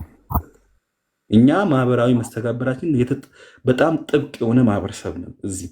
ስለዚህ በውሸት የሚከሰሱ ክሶቹ ዝም ብሎ ተራ ነገር ሳይሆን እንደ ማህበረሰብ ህብረተሰቡንም አደጋ ውስጥ የሚጥሉት ናቸው ነው ባጭሩ እንደ ሀገር። ስለዚህ ይህ ነገር ከተጀመረ ላይቀር እያንዳንዱ እውነታ ወደኋላ ተመልሶ ሁሉንም በእነዚህም ላይ ክስ እንደጀመረ ሁሉ በተለይ በወንጀል ሰውን መክሰስ ራሱ እኮ በሚዲያ ወጥቶ ወንጀል ሰርቷል ብለህ ማውራት ራሱ ወንጀልም ጭምር ነው። አሁንም ተመልሶ ስለዚህ መጠየቅ የሚቻልበት ብዙ ኦፖርቹኒቲ አለ። መጠየቅ አለበት፣ መመለስ የለበትም። ግን በእነዚህ መጀመሩ በጣም መልካም ነው ለማለት ነው። ተባረክ። እሺ ወንድማችን ተባረክ። ውጭስ በእነዚህ መጀመሩ ፖዚቲቭ ነገር አለው እያልክ ነው። ይቀጥላል ሌሎቹ እያልከኝ ነው። ይሁን እንግዲህ ትላለህ። ዮሲ እንኳን ደህና መጣ ወንድምነት። ቅድም ዳግሻ እያሳየ ነበረ። ከአሁን ቀደም ባለፈው በጣም በመረጃ ማስረጃ እያመጣ መሞግታቸው ጉዳዮች በአንተ ዘንድ እንግዲህ አግኝተናል። እግዚአብሔር አምላክ አብዝቶ ይባርክ። ያው ግብረ ሰናይ ድርጅቶች አለን፣ ግብረ መጥፎያን የውጭ ድርጅቶች እንግዲህ ከነሱ ጋር በተገናኘ ያለውን ነገር በማሳየት ገንዘባቸውን እንጂ ሌላ ነገራቸውን አንፈልግም ሲሉ ሰምተናል። በእርግጥ የትኛውም ኢትዮጵያዊ ይህንን ቀፋፊ ነገር የሚቀበል ያለ አይመስለኝም። ሁላችንም በአንድ ድምፅ የሚያስነሳ እንድንጨው የሚያደርግ ጉዳይ ነውና ከዚህ ጋር ተያይዘው ክሱን መመስረቱ እንዴት ታየዋለህ? ሌሎችስ መከሰስ የለባቸውም ብለህ ታምናለህ ወይ? እኔ ጥያቄ ነው። ዮሲዬ ሰላም ብለን ቀጥል። ሰላም ለእናንተ የሆነ ወገኖች እንዴት ናችሁ? ቤጊሻ፣ ዳጊ፣ ሁላችሁም ከላይ ያላችሁ ሰላም ለእናንተ ይሁን። ጥሩ ውይይት ርዕስ ነው ብዬ ነው የማስበው። ያው ዝምታ አያስፈልግም። ያው እንደምታውቀው ሁለት ተቋማት አሉ ብለን እናስተምራለን አይደል? አንደኛው ቤተክርስቲያን፣ ሁለተኛው መንግስት። ሁለቱም ተቋማት በጌታችን በኢየሱስ ክርስቶስ ወይም በእግዚአብሔር የተመሰረቱ ናቸው ብለን እናምናለን እና አንዱ መንግስት ነው፣ አንዱ ቤተክርስቲያን ነው። እነዚህ ሁለት ተቋማት ያው ተጠያቂነታቸው ዓላማቸው የተለያየ ቢሆንም ተጠያቂነታቸው ለእግዚአብሔር እንደሆነ እናምናለን እና መንግስት ፍትህን እንዲያሰፍን ጥያቄ ማቅረብ ተገቢ ነው፣ መጽሐፍ ቅዱሳዊም ነው። ምክንያቱም መንግስትን የመሰረተው እግዚአብሔር ነው ብለን ስለምናምን በሮሜ መልእክትም ላይ እንደተቀመጠው ምዕራፍ 13 በካውንስሉ በኩል የተጀመረው ጅማሬ እኔ እንደ ጅማሬ ጥሩ ነው ባይ ነኝ። ነገር ግን ቅድም ያነሳቸው ስጋቶችን እኔም እጋራለሁ። አንዳንድ ጊዜ የካውንስሉ አሰራር በጣም ሰስፒሸስ መሆንባቸው ነገሮች አሉ። በሶሻል ሚዲያ በጣም የተጋጋለና የተጋጋመ ጉዳይ ሆኖ ሲገኝ ይመስላል ደፈር ብሎ እርምጃ ወደ መውሰድ የሚመጣው እንጂ በራሱ ተነሳሽነት አስቀድሞ አንድን ነገር አይቶ መዝኖ ገምግሞ ውሳኔ መስጠት ነገር አትመለከትም። እኔ ለምን በዚህ ምን ያህል መጠን ፓሲቭ እንደሚሆኑ አይገባኝም።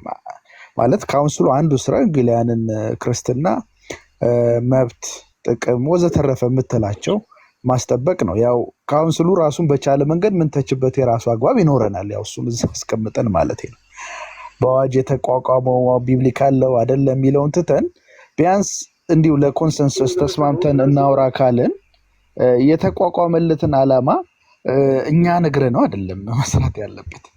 የሶሻል ሚዲያ አክቲቪዝም አይደለም ሊያንቀሳቀሰው የሚገባው። በአንድ ቦታ ተቀምጦ ሌሎች ርዕሰ ጉዳይ አንስተው ብዙዎች ከተቀባበሉት፣ ካወሩት፣ ከተነጋገሩ፣ ከተወያዩ በኋላ የሚደረጉ ውሳኔዎች በተቃውሞ ላይ ያለንን መተማመን ወይም ትረስት ያጎላል። ይሄ በዚህ ብቻ ሳይሆን በሌሎችም አጋጣሚዎች የምናያቸው ናቸው እና ቀደም ብሎ ጉዳዮችን መርምሮ እኔ ራሱን የቻለ እኔ እንግዲህ እስከማውቀው ድረስ የቴዎሎጂ ዲፓርትመንት እንዳለው አውቃለሁ ካውንስሉ። አይ ቲንክ ይሄ ጉዳይ ምናልባት ከቴዎሎጂው ዲፓርትመንት ጋር ሊገናኝ ይችል ይሆናል ወይ ከውጭ ግንኙነት ብቻ ከአንዱ የካውንስሉ ዲፓርትመንት ጋር የሚገናኝ ጉዳይ ነው። እነዚህ ሰዎች ስራቸው ከሆነ ደሞዝ የሚበሉበት ከሆነ የተሾሙት ኃላፊነት ከሆነ ያው ጆብ ዲስክሪፕሽን ያው ስራ አንድ ቦታ ስትቀጠር የስራ ዝርዝር ይሰጣል። ማድረግ ያለብን ማከናወን ያለብን ከሆነ አስቀድመው አንደኛ ሚዲያ ላይ ኤንጌጅ ማድረግ አለባቸው። ምንድነው እየተካሄደ ያለው? አስሎንጋስ 31 ሚሊዮን በላይ የሆነ የወንጌላውያን ማህበረሰብ የሚወክሉ ከሆነ ማድረግ ያለባቸው ነገር በወንጌላውያን ዙሪያ ምንድነው እየተባለ ያለው ሚዲያ ላይ ይህን በደንብ ኮንሽስሊ ሆነው ንቁ ሆነው ይህንን ነገር መከታተል አለባቸው ብዬ አስባለሁ። ከዚህ አንጻር ስትመለከት በጣም ብዙ ክፍተቶች አሉ። አይደለም እንደዚህ ከሌላ ሃይማኖት ተከታዮች የሚመጣ ሂስ ይቅርና አሉታዊ ሂስ ይቅርና ከትምህርትም ከልምምድም አንጻር ተመልክተ ከሆነ ከዚህ በፊት ተወገዙ የተባሉ ሰዎች የተወገዙት መች እንደሆነ ሁላችንም እናውቀዋለን። የአደባባይ ሚስጥር ነው። የጮኸ ጉዳይ ላይ ነው ውሳኔ ሲሰጥ የምታየው። ውሳኔ መሰጠቱ እኔ ክፋት አለው ብዬ አላምንም። ኢትስ ጉድ ማለት ቢዘገይም ጥሩ ነው፣ ግን እንዲህ መሆን የለበትም። አሁን መሪነት ማለት እኮ ይሄ እንደው ከመንፈሳዊው የመሪነት ፍቺ የክርስቶስ ሎሌያዊ አገልግሎት ሰርቫንት ሊደርሺፕ ሚለውን ትተህ በነ ማክስዌል እንኳን ሊደርሺፕ ኮንሰፕት መሪነት ማለት ኢንፍሉዌንሲንግ አዘርስ ማለት ነው። ሌሎቹን ወደምትፈልገው አቅጣጫ ለማድረስ ተጽዕኖ አዎንታዊ ተጽዕኖ ማምጣት ማለት ነው። አዎንታዊ ተጽዕኖ ማስከተል ማለት ነው በምትመራው ህዝብ። ማን ነው ኢንፍሉዌንስ እያደረገ ያለው ብለህ ስታይ ሶሻል ሚዲያው ነው የካውንስሉን ውሳኔ እንጂ ከካውንስሉ የሚመነጩ ነው አትመለከተውም። ይህ ትልቅ ክፍተት ነው። በዚህ አቅጣጫ ካውንስሉ በደንብ መተቸት አለበት። እኔ ኪፕ ጎይንግ ነው ብለው በዚህ አቅጣጫ ፖዚቲቭ ነገሩን በደንብ መተቸት አለበት። እኔ ኪፕ ጎይንግ ነው ብለው በዚህ አቅጣጫ ፖዚቲቭ ነገሩን በደንብ መተቸት አለበት። እኔ ኪፕ ጎይንግ ነው ብለው በዚህ ድምጽ እያስተጋባ ነው መሰለኝ። አሁን አሪፍ ነው። አሁን ጆሲ አሪፍ ነው። ምናልባት እንደ መጠቅለያ ማውራት የምፈልገው ቅድም ዳጊ ጥሩ ነገር አንስቷል። ከዚህ በፊት ያደረግነውን ሙግት አንስቶ እንትን አድርጎታል። ውይይት ነጥብ አድርጋችሁ ተወያይታችሁበታል። ይሄ መቀጠል አለበት ብዬ አምናለሁ። አንዳንድ ጊዜ የወንጌላውያን ማህበረሰብን ለማሸማቀቅ የሌላ ቤተ እምነት ሰዎች የማይሆን ካርድ ይመዛሉ እና እኛ ሁሉ ነገር እናውቃለን። ከኛ ማለት ወንጌላውያን ክርስቲያኖች ከኛ የተሰወረ ነገር የለም። መናገር ባለብን ሰዓት እንናገራለን፣ መሞገት ባለብን ሰዓት እንሞግታለን።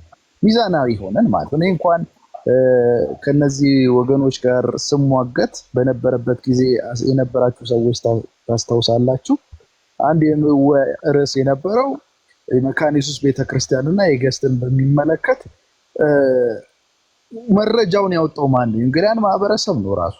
የእኛንን እነ ጌታሁን የራሙ ሌሎችም ነን ጉዳይ ውስጥ እዚህም ሶሻል ሚዲያ ላይ ማነው ቲክቶክ ላይ ያላችሁ ወንድሞች ጭምር ማለት ነው በማጋለጥ ረገድ እኛ የወንጌላውያን ማህበረሰብ አንዱ ትሩፋት ብዬ የማስበው የታድሶ ትሩፋት ሰልፍ ክሪቲሲዝም ነው። ብዙ ጊዜ እናገራለን። ራሱን የሚተች መሆኑ ነው። የሌላውን ሃይማኖት ብታየው ራሱን አይተችም፣ ይደብቃል ስህተቱን ምናምን። ወንጌላውያን ጋር ስትመጣ እንደዚህ አይነት አይደለም፣ ሰልፍ ክሪቲክ ነው። ይሄ አንድ ለሌሎች ሃይማኖቶች ማስተማሪያ መሆን፣ በመካከላችን ስህተት ካለ የትምህርት የልምምድ ያሰራር ካለ ክሪቲሲዝሙ እንትን ነው ከራስ የሚጀምር ነው። ግን ለሂሱ የዳበረ ባህል ነው ከጅማሬውም አንስቶ ማለት ነው። እና ይሄ አፕሪሺየት የሚደረግ ነው። እኛ ወንጌላውያን አንድ የምናነሳው ጠቃሚ ነገር ይሄ ነው።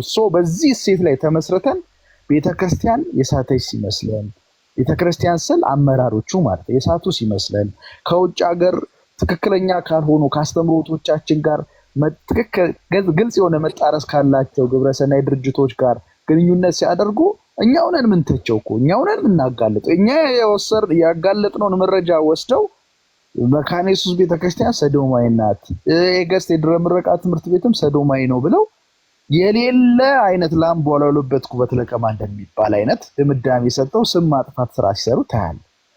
እኛ እኮ በዚህ ግንኙነት ውስጥ እንጌጅ ያደረጉ ከውጭ ካሉ ተቋማት ጋር ምንላቸው በአመራር ደረጃ የሚቀመጡ ናቸው እንጂ ቤተክርስቲያን በጠቅላላ አይደለችም። አመራሮቹም ቢሆን ሰዶማዊነትን አይቀበሉም። ማንኛውም አመራር ይህንን አይቀበልም። ነገር ግን ያው በግንኙነት ውስጥ ከእርዳታ ጋር በተያያዘ ከዚህ ቀደም ከነበራቸው ግንኙነት በቃ ብዙ ፋክተሮች አሉ። ብቻ አንዳንድ ግንኙነቶች አልተቋረጡም። ይህንን ፕሬሽር በማድረግ አሁንም እንቀጥላለን። አየህ የእኛ ባህል ይሄ ነው። እኔ ዋት አም ፕራውድ ኦፍ የእኛን ካልቸር በሚመለከት ፕራውድ የማደርገው ነገር ይሄ ነው። ክሪቲክ ሰልፍ ክሪቲክ ነው።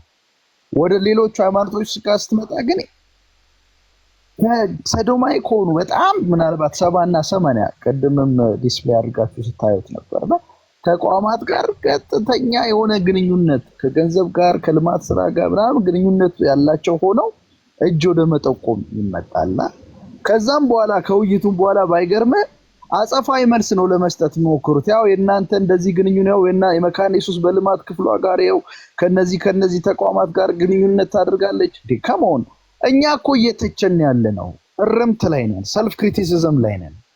ይህንን ባህል ወስዶ ራስን እንደማረም እንደማስተካከል የራስን አላስፈላጊ መጽሐፍ ቅዱሳዊ የሆነ ግንኙነት ሰዶማዊ ከሆኑ ተቋማት ጋር የሚደረግ ግንኙነት ለመሸፈን የመካነ ኢየሱስ የልማት ክፍል ከሰዶማዊ ተቋማት ጋር ግንኙነት አድርጋለች ብሎ ለማጣፋት መሞከር ይሄ በእውነት ትልቅ ኢግኖራንስ ነው፣ ድንቁርና ነው።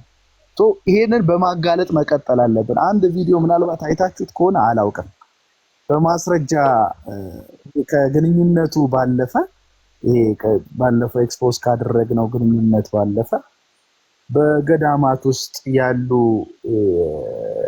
እንትኖች ላርጅ ብታደርጉት ይሄን አይታችሁታል፣ ምናልባት ድጋሚ እንዳይሆንባችሁ። ስለዚህ እንደዚህ አይነት መረጃዎች አሁን በገዳማት ውስጥ የሰዶማዊ የሆኑ ግንኙነቶች እንዳሉ የራሳቸው ቀሳውስቶቻቸው ይሄንን በድፍረት ይናገሩ ታያለና ኤክስፖዝ ማድረግ እንደዚህ ያስፈልጋል። በቃ ማለት ንስሐ መግባት ካስፈለገ ሁሉም መግባት ያለበት መታረም ያለበት መጠቋቆም አያስፈልግም።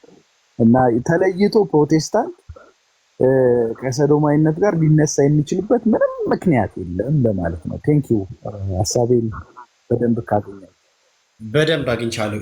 ዮሲዬ ግን አንተ ያገልጠይቀ ስፔሻሊ እኚህ ሰው ላይ መከሰስ የለባቸውም ብለህ ታስባለህ? አሁን ለምሳሌ ካውንስሉ የስ አሁን የጀመረው ስራ ይበል የሚያስብል ነው። እግዚአብሔር ይመስገን ጥሩ ነው፣ ጥሩ እርምጃ ነው የተካሄደው። እሱ ውጤቱን እናያለን። እንግዲህ ምን ሊሆን እንደሚችል ስለማናውቅ ማለት ነው። ነገ ተነገ ወዲያ ነገሩ ይታጠፍ ይሁን አይታጠፍ፣ ነገሩ ድንገት ሚዲያ ላይ ብቻ ስለወጣ ሚዲያ ላይ ስለጨወ የጊዜው ላይክ በርኒንግ ኢሹ ምናምን ብቻ ስለሆነ ህዝቡን ለማረጋጋት እንደ ክስ መስርተናል የሚል ነገር ብቻ በማለት ሰውን ለማረጋጋት የተጠቀሙበት ታክቲክ ይሁን ቴክኒክ አላውቅም። እርግጠኛ ስለማን ነው ማለት ነው። እርግጠኛ የምንሆነው ነገርየው በህግ አግባብ አስፈላጊውን አይነት የእርምት እርምጃ ሲወሰድ ነው ብዬም ስለማመን ነው። ኦኬ እንበል ዋራቦቴን ይሄን ቄስ አምሶሪ እኔ እንዲህ አክብሬ ልጠራ ስለማልችለው እና ማለት በጣም ነው የተሰደብነው። እኔ በኩሌ በጣም አንገቴን ከምደፋበትና ሌላ እምነት ተከታይ ለነሱ ጥብቅና ቆሞ እነሱ እኛ ላይ እንደፈለጉ እንዲሆኑ ካደረጉ ሰዎች መካከል ጠርጊያውን ካቀኑ ሰዎች መካከል አንዱ ነው ብዬ ስለማምን ያው እኛ ቤት ውስጥ ስላለ እንግዲህ ከባድ ነው። ቅስና መያዝ በጣም ከባድ ነው። ሲሪየስ ነገር ነው እና ብዙ ጊዜ ሲሆን እጅሉ ሰምተሃል። አሁን ደግሞ ያነሱት ምክትል ፓስተሩ እንደዛ ፕላስ ደግሞ ዋናው ፓስተሩ በዚህ ጉዳይ ላይ አሉ። ህፃናትን እያስገቡ ይደፍራሉ። እነማን ናቸው ደፋሪዎቹ? የትኞቹ ናቸው? ስማቸውስ? በጠቅላላ ይህ ነገር ለመንግስት መጠቆም ሲገባው ለወንጌላውያን ቤተክርስቲያናት ህብረት ካውንስሉ እንኳን ቢቀር ለእነሱ ተነግሯቸው በህግ አግባብ እንዲጠይቁ በማድረግ ያንን ቤተክርስቲያን በመዝጋት እና ብቻ ብዙ ነገሮች ሊደረግ የሚገባ ነገር ብዬ ስለማምን ግን በግርድፉ ፓስተር ብሎ ነው የነሳው። በዚህ ሰውዬ ጉዳይስ ክስ መመስረት የለበትም ብለህ ታምናለህ? አቋም ምንድን ነው? ወይስ አለበት ብለህ ታምናለህ?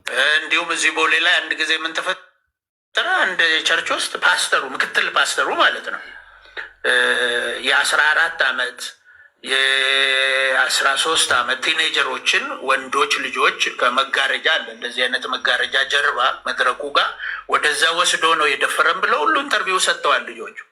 የሃይማኖቱም ስም እንዳይጠለሽ ያልተሰማ ነገርም እንዳናሰማ በሚል በሚዲያ ላይ በወቅቱ አላሳወቅንም። አሁን አፍጥጦ ስለመጣ ነው እኔ ራሴ የተናገርኩት። የተደፈሩ ልጆች አሉ። የተደፈሩ ወላጆቻቸው ቤተክርስቲያን ነው የላኳቸው፣ ለጸሎት ነው የላኳቸው። ቤተክርስቲያን ቢሄዱ ስነ ምግባር ይማሩልኛል፣ ጥሩ ይሆኑልኛል ብሎ ነው ወላጅ ወደ ቤተክርስቲያን የሚልከው። ፓስተሩ፣ ምክትል ፓስተሩ ይደግፋል። ዋናው ፓስተር ሲነገረው ሰውየው ማሰናበት አልፈለገም፣ መልቀቅ አልፈለገም፣ ሂድ ማለት አልፈለገም፣ ማውገዝ አልፈለገም። ለምንድን ነው? እሱም ተባባሪ ነው ማለት ነው። ያ ምን አለ ምን ሀሳብ አለ እዚህ እኚህ ሰው ላይ? እኔ ኢዮስያስ ልቅ ደግሞ ይፈቀድልኝና መብታችሁ ነው። አንድ ደቂቃ 2 ደቂቃ በማይሞላ ጊዜ ማን ማስቀመጥ እንፈልገው እንግዲህ እኚህ ሰው የሚሆኑ ማንም ሰው የሆነ ነገር ሲናገር አንከስም። ምንም አንከሰው እድል እንሰጣለን። መጀመሪያ እድል መስጠት አለበት ለግለሰቡ። መረጃ ካለው ለምን ከሰዋለሁ? መረጃ ካለው ባለውለታችን ነው እንጂ ጠላታችን አይደለም። አሁን አንድ ቅድሚያ ነገር ያደረግነው ዛሬ በገባንበት ርዕስም ሰውየው መረጃ እንዲያመጣ ተጠይቋል። ለተናገረው ነገር ሰዎች ለሚናገሩት ነገር መረጃ ሳይጠይቁ እድል ሳይሰጡ ወደ ክስ መሄድ አግባብ የለውም። ስለዚህ እኔ በዳጊ ደረጃ እኚህ ሰው የሚጠየቁ ባይሆኑም በእሳቸው ልክ በካውንስል ሌቭል ሊሆን ይችላል የሚጠይቃቸው አካል መጀመሪያ መረጃውን እንዲያቀብሉ በባለው አባት ሊሆኑ ይችላሉ። መጨረሻ ላይ ነገሩ ሲጣራ አለው ይቅርታ እንትን ገብቶብኝ ስልክ ገብቶብኝ ይቅርታ ላጥፋዎች ካለው ልቀጥል። ስለዚህ በባለውለታነት ሊመዘገቡ የሚችል አባት ሊሆኑ ይችላሉ። መረጃውን ካመጡ እንደው ተናገሩ ብለን መክሰስ ይከብዳል። ስለዚህ እርግጠኛ ነኝ የሚጠይቃቸው በሳቸው አቻ የሆነ አንድ አካል ሲጠይቃቸው እኚህ ሰው ያለ መረጃ ነው ወይ ያወሩት ይሄንን በኋላ እንግዲህ የሚያስወቅሳቸው ወይ የሚያስመሰግናቸው ይሆናል። ስለዚህ ከዛ ብንጀምር ሰዎች የሆነ ነገር ሲያወሩ መረጃውን አምጣው ከሚል መረጃውን እንዲያመጣው ሰውየው እድሉን መስጠት፣ ካላመጣው ካድበሰበሰ ጊዜ ከፈጀና ሊደብቀው የሚፈልገው ነገር ካለ ግን ያ በራሱ መልስ ይሆናል ማለት ነው፣ እንደ ቤተ እምነትም እንደ ግለሰብም የተወራው ነገር። ስለዚህ እኚህ ሰው እንዲህ ግልጽ አድርገው ከሌ ብለው ምክትል ፓስተር፣ ዋና ፓስተር ብለው ማውራት የሚችሉበት አቅም ያገኙት የሚያውቁት ነገር እጃቸው ላይ መረጃ ቢኖር ነው። ስለዚህ እድል የሚሰጣቸው አካል የሚጠይቃቸው አካል ሊኖር ይገባል፣ መረጃ አምጡ ብሎ ማለት ነው። እና ይሄ ይመስለኛል ቅድመ ሁኔታው።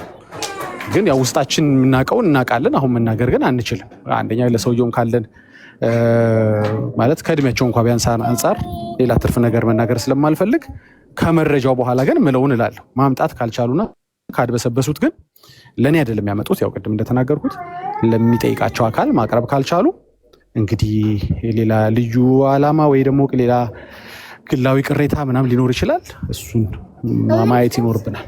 በቃ ቀጥል ኢዮስያስ የተባረከ እና ቴንኪው ደግሞ እንደገና በድጋሚ እሺ ኢዮስ ይቀጥል። ቤኪ በድጋሚ የኔ አመለካከት ምንድነው? አሁን ዳጊ ያነሳውን ሀሳብ ምጋራው አለ፣ ደግሞ የምጨምረውም ሀሳብ አለ። የሰሞኑንም የማናት እባክህ ገነትና የአርቲስቱም ጉዳይ መረጃ ልጁ ካለው ምን ችግር አለ? መረጃው ይውጣ የሚለው ዋናው ሙግታችን። መረጃ ካለው በትክክልም ስለማይነቱ ቁሳ ከደረሰበት ተጨባጭ የሆነ ማስረጃ ያምጣ፣ ማንነቱን ይግለጥ። ይሄ ቀጣይ ለሚደረጉ ሂደቶች ጠቃሚ ነው የሚሆነው። ግን ከዛ በኋላ ይቅርታ ሲጠይቅ ምን ያህል የፈጠራ ታሪክ ሊሆን እንደሚችል ሁላችንም የራሳችንን ግምት ወስደናል። በተለይ እንግሊያን ማህበረሰብን ገጽታ ለማበላሸት የተደረገ እንደሆነ እንገምታለን። መረጃ መምጣቱ አስፈላጊ ነው ብዬ አስባለሁ። አሁን እኔ ከዚህ ሰው ከአርቲስቱ እኔ ብዙ አልጠብቅም። እኔ የምልህ በጌታም አይደለም፣ የራሱ ዓላማ አለው። እንግሊያን ማህበረሰብን ለማጠልሸት ነው ብለህ ትወስዳለህ። የፈጠራ ታሪክ ነው። ብዙ ልትል የምትችለው ነገር አለ። እሱን መረጃ አምጣ ብለህ ትጠይቀዋለህ፣ ትሞግተዋለህ። መረጃ ከሌለው ስም ያጠፋ ከሆነ በህግ አግባብ በህግ ፊት ለተናገረው ነገር ኃላፊነት እንዲወስድ ታደርገዋለህ። ይሄ ራሱ አካሄድ ነው። ፍትህን ማስከበርም አስፈላጊ ነው፣ ተገቢ ነው። የሚመለከተው የወንጌላውያን ማህበረሰብ ወክላለሁ የሚል ተቋም ካውንስሉ ሊሄድበት ይገባል። ስለመጀመሩም እርግጠኛ አይደለንም። ክሱም በነገራችን ላይ በወሬ ደረጃ ተወራ እንጂ በተጨባጭ መሆኑን ራሱ እንጠራጠራለን። እሱ ይሁን። ወደ ቄስ ግርማ ስንመጣ ግን ቄስ ግርማ እንግዲህ አሁን አንተ ፕሌይ ያደረግከው ቪዲዮ ከሌላ ሰው ጋር ያደረጉት ውይይት ነው። ምናልባት ተደፈሩ ልጆች የሚለውን ሀሳብ ያነሱበት። ከዚህም እኮ የከፋ ኢንተርቪው ሰጥተዋል እኚህ ሰው ከእግረኛው ሚዲያ ጋር ከዚህ በፊት ቃለ ምልልስ አድርገዋልና እንደውም የተምብኔሉ መግቢያ የሚያስቀምጠውን ምንድነው ከኛ ቸርች ሌዝቢያን አባል አለች ብለው ነው የእሳቸው ንግግር ወስዶ ፕሮግራም ይሰራበት። እንግዲህ ኢማጂን አሁን እኔ እሳቸውን ከዛ አርቲስት ጋር በኩል ደረጃ አላስቀምጣቸውም። ስለ አገልጋይ ናቸው፣ ክርስቲያን ናቸው፣ አገልጋይ ናቸው። በወንጌላውያን በተለይ በመካኒሱስ በቤተል መካኒሱስ ውስጥ ከፍተኛ ሚና የነበራቸው ሰው ናቸው። ብዙ ጊዜ ቃለ ምልልስ ያደርጋሉ። ቃለ ምልልሳቸው አወዛጋቢ መሆኑ እንዳለ ሆኖ ብዙ ታሪክ የሚያውቁ ሰው ናቸው። ያው የምናነሳባቸው ሂስ እንዳለ ሆኖ ማለት ነው በአጠቃላይ እና እኚህ ሰው እኔ ከአርቲስቱ ጋር እኩል ላደርጋቸው አልችልም። አርቲስቱ ምንም አይነት መደብ ውስጥ የለም፣ የራሱ የሆነ ዓላማ አለው። እሳቸው ግን ወንጌላውያን ማህበረሰብ በተለይ በሚዲያ ላይ በቀረቡ ሰዓት እንዴት አድርገው አቀረቡት የሚለው ነው የሚያሳስበኝ። ስለ በቤተ ክርስቲያን ውስጥ ያውም በሚያገለግሉበት ከኛ ቸርች ነው ብለው እንደውም ኳሊፋይ አድርገውታል። ከኛ ቤተ ክርስቲያን ሌዝቢያን አባል አለች ብሎ እግረኛ ሚዲያ ላይ ንግግር ማድረግ እንደው ይሄ የጤና ነው ያስብላል በእውነት እንዴ። ተደፈሩ እኮ ቀላለው ማለት የተደፈሩት ያው መደፈሩ አግባብ ባይሆንም ምናልባት በተቃራኒ ጾታ የሆነ መደፈር ሊሆን ይችል ይሆናል። እሱም ደፈር የተባለው ምክትል መጋቢ ሊጠየቅ ይገባዋል እውነት ከሆነ የሚያወሩት ነገር። እዚህ ጋር እኮ ያወሩ ያሉት የሆሞሴክሹዋሊቲ ጉዳይ ነው፣ የሰዶማዊነትን ጉዳይ ነው። በእኛ ቸርች ውስጥ እያሉ እየተናገሩ ነው ያሉት። ቄስነት እኔ እንደሚገባኝ ከሆነ መጋቢነት ነው። እኚህ ሰው በሚያገለግሉበት ቤተክርስቲያን እንደዛ አይነት ችግር ያለበት ሰው፣ በነገራችን ላይ ቤተክርስቲያን የህሙማን ቤት ናት እንደምናውቀው። ጌታ ኢየሱስ እንኳን አገልግሎቱን ሲጀምር ሉቃስ ምዕራፍ 4 ላይ የጌታ መንፈስ በእኔ ላይ ነው ካለ በኋላ ለድሆች አለ። ማን ነው የኢየሱስ ክርስቶስ አገልግሎት ተደራሾች? ድሆች፣ ወንጌል ሰብክ ዘንድ ለታሰሩት የታሰረ ለተጨቆኑት ብሎ ኳሊፋይ አድርጎታል። ለድሆች ወንጌል ልሰብክ፣ ለታሰሩት መፈታት፣ ለተጨቆኑት ነፃ መውጣት፣ ለታወሩት ማየት ብለዋል። የጌታ ኢየሱስ የአገልግሎት ተደራሾች ድሆች፣ የተጨቆኑ፣ የታሰሩ፣ የታወሩ ናቸው። ጌታ እንኳን እነዚህን ለማገልገል መጥቷል ነው እያልን ያለ ነው። ወንጌላት የሚነግሩን እውነት ይሄ ነው። የጠፋውን ሊፈልግ ነው የመጣው። ስለዚህ ሰዶማዊ የሆኑ ሰዎች በሰዶማዊነታችን እንኮራለን እስካላሉ ድረስ ፕራይድፉል ብለው በሆሞሴክሹዋሊነታቸው እስካልተናገሩ ድረስ ፕራይድ ትምክቴ ነው ኩራቴ ነው ካሉ ሌላ ሴናሪዮ ነው። ነገር ግን በዚህ ልምምድ ውስጥ ሆነው ከዚህ ለመፈታት ከብዷቸው ወደ ቤተክርስቲያን ቢመጡ ቤተክርስቲያን ደጃፏን ወለል አድርጋ ልትከፍትላቸው ይገባል። ምክንያቱም ጌታ ለታሰሩት፣ ለተጨቆኑት፣ ለታወሩት፣ ለድሆች ነው የመጣውና ምክንያቱም ሁሉም በሽተኛ ሆኖ መጥቶ ነው በክርስቶስ ኢየሱስ ወንጌል ተፈውሶ ሙሉ ሰው ሆኖ የእግዚአብሔር ክብር ዕቃ የሚሆነው። ወደ ቤተክርስቲያን የመጣን በሌዝቢያዊ ልምምድ ውስጥ ያለን ሰዶማዊ የሆነን ሰው በመጋቢያ አገልግሎት ድካሙ ተነግሮ ሰምተ ካበቃ በኋላ በመጋቢያዊ አገልግሎት ልትረዳው፣ ልታግዘው፣ ሚስጥሩን ይዘ ከሱ ጋር እየጸለይክ ከሱ ጋር እያማትክ እየወጣ እየወረድክ እያገዝከው እየተናጠክለት እውነተኛ መጋቢያ ነው፣ ትክክለኛ መጋቢ ወደ ሙላት እንዲመጣ በእግዚአብሔር መንፈስ ረድኤት አማካኝነት ትደክማለህ እንጂ የቤተ ክርስቲያንን ጉዳይ ያው በመጋቢያዊነት የተያዘን ጉዳይ አውጥተ ያውም የወንጌላውያን ክርስትና ተቃዋሚ ፕሮግራም በሰራባቸው ጊዜያቶች ሁሉ የወንጌላውያንን ክርስትና ለማጠልሸት ከሚሞክር ሚዲያ ላይ ቀርበህ እንዴት ነው እንደዚህ አይነት ነገር የምታወራው? ነው በጣም የሚያበሳጨውና መንፈስን የሚረብሸው ይሄ ነው ማለት። ሲጀመር የመጋቢያዊ አገልግሎታቸውን እኚህ ሰውዬ ስተዋል ብለን እንተቻቸዋል። ነገ እኮ እኚህ ሰው ጋር በሰዶማዊ ልምምድ ውስጥ ነው ያለሁት፣ ሌዝቢያን ነኝ፣ ጌይ ነኝ፣ ወይም ደግሞ በቃ ልላቀቀው ማልችለው በዝሙት ውስጥ አስሬያለሁ፣ በዝሙት ኃጢአት ውስጥ በሌብነት በዛ ነገር እስራት ውስጥ ነኝ የሚል ሰው እኮ መጥቶ እኚህን ሰውዬ ሊያናግራቸው አይችልም ማለት ነው። ምክንያቱም የአንዱ የመጋቢ ኳሊቲ የሚመጣን በተለያየ ተግዳሮት እስራት ውስጥ ያለን ሰው ተቀብሎ ሚስጥሩን ጠብቆ ለፈውሱ መስራት ነው። እሳቸው ግን የሚዲያ ፍጆታ አደረጉት። ይሄ ትልቅ ስብራት ነው። አንደኛው የመጋቢያዊ ሚናቸውን የዘነጉ ሰው መሆናቸውን በሰሩት ሄደው ቃለ መልስ ባደረጉበት ሚዲያ በግልጽ ለፍፈዋል። አንድ ሁለት የወንጌላውያን ማህበረሰብን በሚጠላና ባገኘው አጋጣሚ በሚያቆሽሽ ሰው መድረክ ላይ ተገኝተው መናገራቸው፣ ሁለተኛ የሌላ ሰው ክፉ ዓላማ ማስፈጸሚያ ሆኗል እና የወንጌላውያን ማህበረሰብ ስብራት ናቸው። እኔ እንደውም ያ ጭራሽ በሌላ አይነት ሞቲቭ ውስጥ ሆኖ የራሱም የሆነ ዓላማ ይኖረዋል፣ በሕግ ሊጠየቅ ይገባል ወይ? የስ እኔ ግን እሳቸውን በሱ መስፈርት እኩል አላስቀምጣቸው። የእሳቸው ጉዳይ በጣም ሲሪየስ ጉዳይ። ይሄ የሰጡት ቃለ ምልልስ ላሳይ ይችላል። የሰጡት ቃለ ምልልስ እንግዲህ በጣም የሚገርመው ነገር ከዛሬ 1 ዓመት በፊት የሰጡት ቃለ ምልልስ ነው። ይኸውልህ ይሄ ቃለ ምልልስ ከኛ ቸርች ሌዝቢያን አባል አለች፣ ቄስ ዶክተር ግርማ ዘውዴ ማይንድ ከ1 ዓመት ማንም ሰው ምንም አላላቸው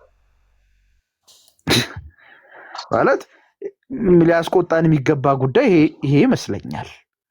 እኚህ ሰው ሊጠየቁ ይገባል። ቤተክርስቲያንም አንደኛ ቅድም ካነሷቸው ምክንያቶች በተጨማሪ ቤተክርስቲያንም በሚያገለግሉበትም ቤተክርስቲያን ገጽታ አበላሽተዋል። ቤተክርስቲያን ራሷ ልታግዳቸው ይገባል።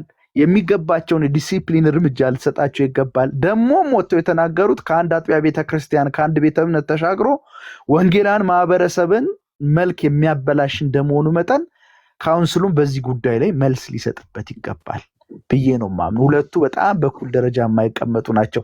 ለዚህ ነው እዚህ ጋር አንድ መደምደም ማስቀመጥ ፈልገው፣ ለዚህ ነው የካውንስሉን እርምጃ እኔ ማላም ነው ትረስት ማላደርገው።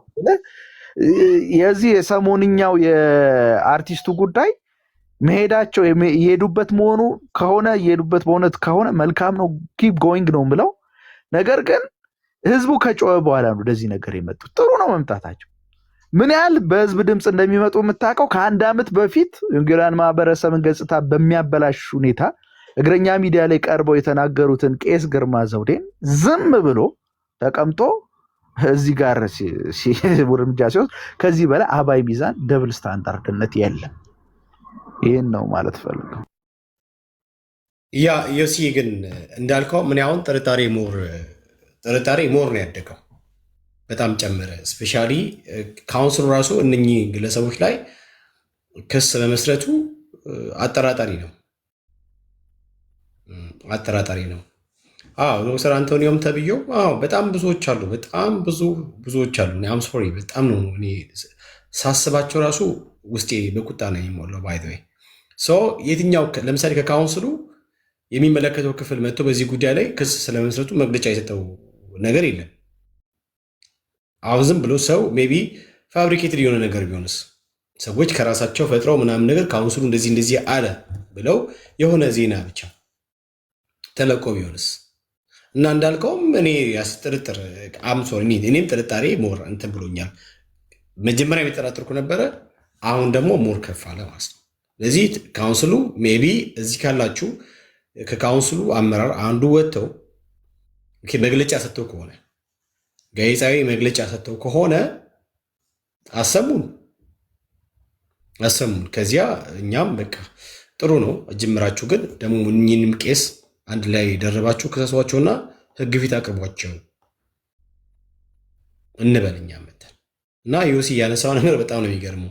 እኔ በጣም አሁን አይተህ ከሆነ እዚህ ጋር የታረሱ ርዕስ ነው አይተዋል። በጣም ነው የሚገርመው። አስደንጋጭ ነገር ነው። ይኸው ግብረ ሰዶምና ፕሮቴስታንቲዝም በፓስተር ቄስ ግርማ ዘውዴ ይላል። ርዕሱን ራሱ ተመልከቱ። በጣም በጣም በጣም ዘግናኝ ነገር ነው እንትን ይባለው። ያችም ሴትዮ ለምሳሌ ፓስተሩ እያለች ነገር ይሆን እንደው ከፍ አድርጋ ድምጿን ምናምን ነገር እንትን እያለች አስመራበት እንዳወራች ማለት ነው። እና ተመልከቱ። ስለዚህ ከእንትን ጋር የተገናኘን ጉዳይ ነው። እዚህ ርዕስ ተሰጣቱ ራሱ በጣም ነው የሚገርመው። ያ እሺ፣ ጆይ ይቀጥል። ጠያቄም ካለ ለዮሲም ለኔም ለዳግሻዬም ካለ ቀጥል። በስርዓትዬ እንግዲህ ከአንተ ጋር ደስ ብሎኛል። በነገራችን እንደዚህ በልዩነት ማውራት እንችላለን። በልዩነት ማውራት እንችላለን። የግድ አንድ አይነት ሀሳብ ማውራት አለብን ብዬ አላምንም። የኔን አቋም የግድ መደገፍ አለባቸው ብዬ አላምንም። እንደተባለውም እኔ ካውንስሉ ላይ ስቲል ነው ጥያቄ አለኝ። ስቲል ጥያቄ አለኝ ካውንስሉ ላይ ስቲል ነው። ካውንስሉ የህግ ክፍል አለው? አዎ። የትምህርት ክፍል አለው? አዎ። እኔ ግን አምሶሪ እርግጠኛ ባልኩት ጉዳይ አላወራም እንጂ እርግጠኛ ሲሆን ቦልድ ላወራው የሚችለው ጉዳይ ይኖራል ብዬ አስባለሁ። እና ከዚህ ጋር ተያይዞ በጣም ብዙ ብቻ ልብ የሚሰብሩ ነገሮች አሉ። ስፔሻሊ እኚህ ሰው የተናገሩት ነገር እየቀረቡ በየሚዲያ የሚሉት ነገር በጠቅላላ ስልክ አይደለም እና ብቻ ልብ ይሰብራል። እሺ ጆይ ያለ አለ በቂ አለ። ተባረኩ። በቂ ሩኩኑ ሰላማችሁ ይብዛ። እንዴት ናችሁ? ዳግዬ፣ ብስራት፣ ጆሪስት፣ ቤካ፣ ራስህ፣ ዮሲ እንዴት ነው? ኤፍሬም ሰላማችሁ ብዝት ይበል። ትንሽ ልብ የሚሰብር ነገር አለው።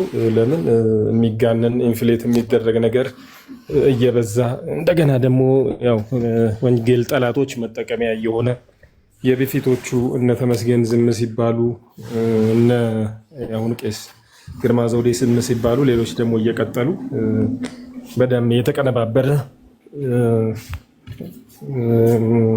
ስም የማጥፋት ዘመቻ ነገር እየተካሄደ የወንጌል እምነቱ ላይ አልቲሜትሊ እንትን ማለት ነው። ግን እንደው ከሁሉ በላይ እኔ እንደው ሁለት ነገር እንድንመረምር የምፈልገው ነገር አንደኛ እንደው ምን ያህል ዋይድ ስፕሪድ ነው። አሁን እኛ እስከ 100,000 የሚደርሱ የወንጌል አማኝ ፓስተርና ወንጌላውያኖች አገልጋዮች አሉ ኢትዮጵያ ውስጥ ይባላል። ይህን ፊገር አንድ ሰው ነው የሰጠኝና በዛ መካከል እንደው ጥርት ያልን ምንም ነገር በመካከላችን የሌለንን ማለት አይቻልም እና 2ም 3ም 10ም ብናገኝ ከ100,000 አንጻር ትልቅ ቁጥር ነው ብለን ልንወስደው ነው የሚለው ነገር አንደኛ ፐርሰንቴጃችን እንዳልኩት መታየት አለበት። ሁለተኛ ችግሩ ኢምፖርትድ ነው ወይስ ሆም ግሮን ነው? ከቤት ውስጥ ያደገ የበቀለ ወይ አስተምሮታችን ልምምዳችን ለዚህ የህይወት ዘይቤ የሚዳርግ ነው ወይስ ከሌላ ቤተ እምነት የመጣ ነው የሚለውን ነገር መታየት አለበት። ፐርሰንቴጁን በተመለከተ እንግዲህ ቶታሊ ንጹህ ነን ማለት አንችልም። ከቨራፕም አንፈልግም። ማንም እንዲሸፍንልን ማንም እንዲጋርድልን አንፈልግም። ከሁሉ በላይ ራሳችን ወደ ውጭ እናወጣዋለን ብለን ነው የምናስበው። ግን ለመሰደቢያ እየዳረግን ሳይሆን በሚያቀና መልኩ ነው የምናስበው። ስለዚህ የተወሰነ ፐርሰንቴጅ ኢስ ኤክስፔክትድ፣ ግን ከሌላው ቤተ እምነት ባነሰ ነው እንጂ በምንም ታምር በበለጠ ሊሆን የማይችልባቸው ምክንያቶች አሉ።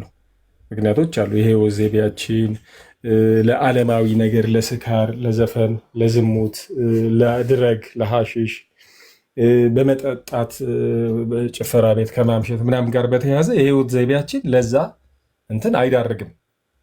ስለዚህ ቤት የበቀለ ሳይሆን ኢምፖርትድ የሆነ ችግር ነው ያለን። እንደውም ከሚመጣው ግብረ ሰዶማዊ አንጻር አብዛኛው ነፃ ወጥቶ ከወጪ ቀሪ ያለው ነው። ይሄ በደንብ ሊሰመርበት ይገባል። ኢምፖርትድ ነው ስል በሌላ ቤተ እምነት 10 ግብረ ሰዶማዊ ክርስቶስን ተቀብሎ ቢመጣ 6ቱ 7ቱ ነፃ ቢወጣ 3ቱ እንደው ከዚህ ስርዓት መውጣት ቢያቅተው ከረንትሊ ይሄ ሰው የሚገኘው የወንጌል አማኝ ቤት ነው ብለን ካሰብንና ከታሰበ ስለዚህ ጴንጤው እኮ ግብረ ሰዶም ግን የት ጋ ነው የተለማመደው ነው። ለምን ተለማመደው ለሚባለው ነገር በጣም ግልጽ ነው። ለዚህ የህይወት ዘይቤ የሚዳርግ ለዚህ ችግር የሚዳርግ የህይወት ዘይቤ የለም በወንጌል አማኙ ዘንድ በጣም ክሊር ነው።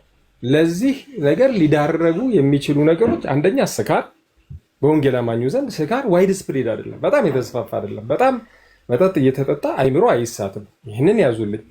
ሁለተኛ ናይት ክለብ ማምሸት፣ መጨፈር፣ ይሄን በእኛ ዘንድ የተለመደ አይደለም፣ በጣም ጽዩፍ ነው። ቢያንስ ሰዎች ተደብቀው የሚያደርጉት ተሳቀው ወንድሞች ሊገስጿቸው ሊመክሯቸው በሚችሉበት ሁኔታ። ሌላው እጾችን መጠቀም፣ ይሄም ነገር በጣም የተለመደ አይደለም በእኛ ዘንድ። እንደውም እጽ የሚጠቀሙ ሰዎች ነፃ የሚወጡባቸው ሁኔታ ነው ያለው እኛ ጋር። እጽ ስንል እንግዲህ እነ ሐሺሽን ሌሎችን ጠንካራ ድረጎችን እና ጫትንም ጨምሮ ማለት ነው። ስለዚህ ይሄ ወዘቤ ያላቸው ለዚህ ነገር የተጋለጡ ናቸው እውነት ለመናገር። ስለዚህ ይህንን ነገር ይዘው እዛ ከቆዩ በኋላ ምናልባት ውስጣቸው በሚፈጠር ዲፕሬሽን፣ ሌላ ነገሮች ክርስቶስ ኢየሱስን ሊቀበሉ ይችላሉ። መቼስ አባብላታለሁ ወደ ምድረ በዳ ወስዳታለሁ ስለሚል በአንድም በሌላም እነዚህ ሰዎች ደግሞ ለእንደዚህ አይነት ነገር የራሳቸውን ህይወት ለማጥፋት ለዲፕሬሽን፣ ለሌላ ለድረግ ለምናምን ችግሮች የተጋለጡ ስለሆኑ ሲጨንቃቸው ወደ ወንጌል አማኙ ሊመጡ ይችላሉ። እውነት ለመናገር ብዙዎች ነፃ ሲወጡ አይተናል። ነፃ የማይወጡም ግን ስላሉ እነሱ እኛ ቤት ሲገኙ ጴንጤ እኮ ግብረ ሰዶም ሊያሰኙ ይችሉ ይሆናል። ስለዚህ ሌላው ቤተ እምነት ቤቱን መፈተሽ ነው በመጀመሪያ ያለበት ብለን እናስባለን። እንግዲህ ችግሩ የሁላችንም ችግር ነው። እኔ ቤስቱ ነገር አብሮ መዋጋት፣ ኦርቶዶክሱም የኔ ወንድም ነው የኔ አጎት ልጅ የኔ ወንድም ልጅ ምናምን ነው። ጴንጤውም የኦርቶዶክሱ እንደዛ የጋራ የአገር ችግር ስለሆነ ማንንም የማይምር ስለሆነ አብረን ከመዋጋት ይልቅ እጅ መጠቋቋሙ የሚጠቅም አይደለም። መጠቋቋሙ የሚጠቅማል ብሎ የሚያስብ ሰው ካለ የበለጠ መረጃ አለን። እኔና ዳጊ የምናውቃቸው መረጃዎች አሉ። በጋዜጣ የወጡ የተቀጡ የሃይማኖት ማዕረግ ያላቸው ከአንድም 2-3 ሰዎች አለን። ጋዜጣ ላይ የወጡ ሰንደቅ የሚባል ጋዜጣ ላይ የወጣ ሰው አለን። የሃይማኖት ማዕረግ ያለው እኛ እኮ አይጠቅምም ብለን ነው ወንድሜን ነው የማዋርደው ይሄ ነገር አይጠቅምም ብዬ ነው እንጂ አለን እኮ መረጃ። ሌላ የሰሜን ጎንደር የመተማ ወረዳ ኮሚኒኬሽን ጽህፈት ቤት እንግዲህ እኔ አልፈበረኩትም ወይ ሌላ ሰው አልፈበረከም። የኮሚኒኬሽን ጽህፈት ቤት ያወጣው መረጃ ደግሞ አለ እጃችን ላይ በግብረ ሰዶም ስራ 10 ዓመት 9 ዓመት ከ6 ወር የተቀጡ ሰው አሉ። የሃይማኖት ማዕረግ ያላቸው አስፈላጊ ከሆነ ልናወጣው እንችላለን። አይጠቅምም ብለን ነው እንጂ በባጃጅ ወስደው ለቀን ስራ ላሰራህ ብትናገር እገልሃለሁ ብለው አስፈራርተው ግብረ ሰዶም ፈጽመውበት የ14 ዓመት ታዳጊ ልጅ በ9 ዓመት ከ6 ወር እስራት የተፈጸመባቸው ማዕረግ ያላቸው ሰው አሉ። የአዲስ አበባው ደግሞ እዚህ 7ኛ አካባቢ ነው። እኚህም የሃይማኖት ትልቅ እንትን ያላቸው ሰው ናቸው። 7ኛ አካባቢ ሆቴሉም ስም ተጠቅሷል። እንደው የ15 ዓመት ልጅ ገንዘብ እሰጥሃለሁ ብለው ወስደው ግብረ ሰዶም ሲፈጽሙበት ተይዘው 4 ዓመት ከምናምን የተቀጡ ሰው አሉ።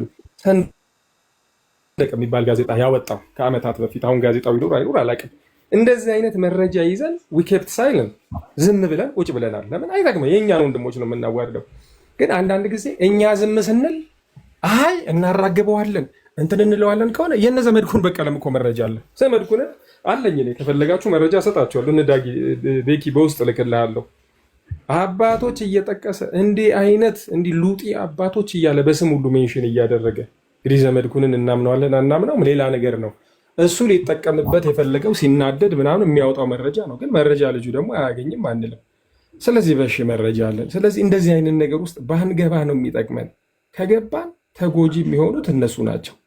አንዳንድ ነገሮች ቅድም አንድ እንትን ሲያሳዩ ነበር የት ቦታ የግብረ ሰዶማን መፍለቂያ እንደሆነ የህይወት ዘይቤው ራሱ እዛ አካባቢ ይህንን ነገር የሚያበረታታ የሚሆንበት ሰዎች በቅንነት እዛ ቦታ ሊሄዱ ይችላሉ። መንፈሳዊ ሃይማኖታዊ ስፍራ ራሳቸውን ለማግለል ግን ስጋን መግዛት ከባድ ነው። እኛ ለዚህ ነው እኮ በመንፈስ እንጂ በስጋ የስጋ ፍላጎት አይገታም አይገራም የምንለው። በጸጋ ነው ብዙዎቻችን ከብዙ ኃጢአት ይወጣል።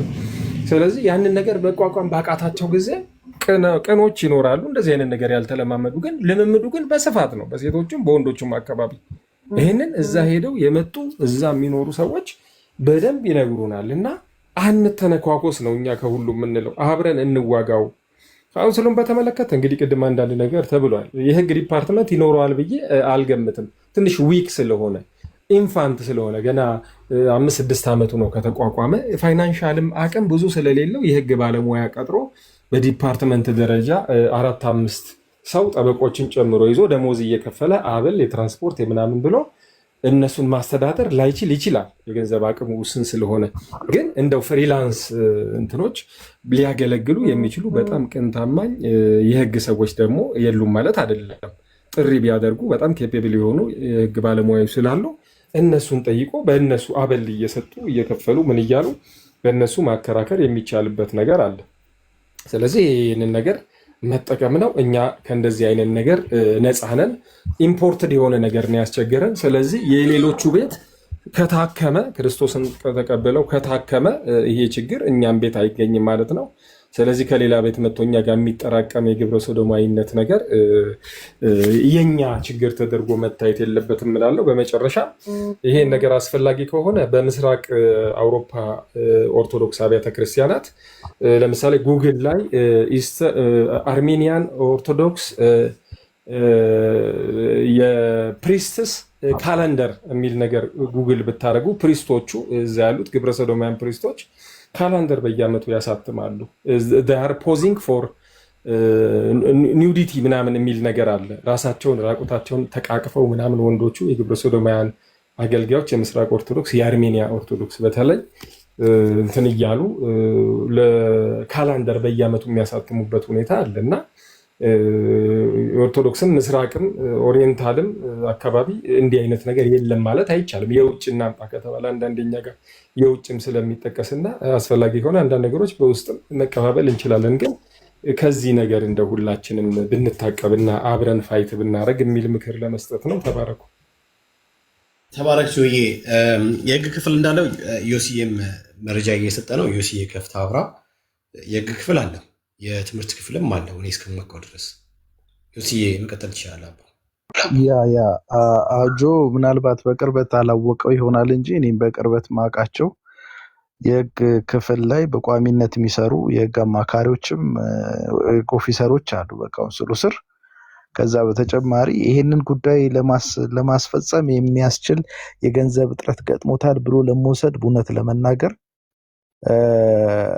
አይመስለኝም። እኔ እንደዚህ አይነት ምክንያቱም ይሄ ብዙም አይነት የገንዘብ እንትን አይጠይቅም። እንደ ትልልቅ ኮንፈረንሶችን በምንድን ነው በመስቀል አደባባይ የሚያዘጋጅ ተቋም እንደዚህ አይነት አንድ ሁለት ሰዎችን ለህግ ዳኝነት ለማቅረብ ይቸገራል ብሎ ለማሰብ ትንሽ አስቸጋሪ ነው የሚሆነው እና ያን ያህል የገንዘብ እንትን የሚጠይቅ አይመስለኝም። ውስንነትም ያለበት አይመስለኝም። ምናልባት ምጋራህ ነገር ሰፋፊ የሆኑ ስራዎችን ለመስራት ውስንነት ሊያጋጥመው ይችል ይሆናል። እኔ ኢንፋንት ነው ብዬ አላስብም። ካውንስል 5 እና 6 ዓመት ቀላል ዓመት አይደለም፣ ብዙ ነው። የአሜሪካ ፕሬዚዳንቶች እንኳን ስንት ቀን ነው ዳጊ ሊነግረን ይችላል።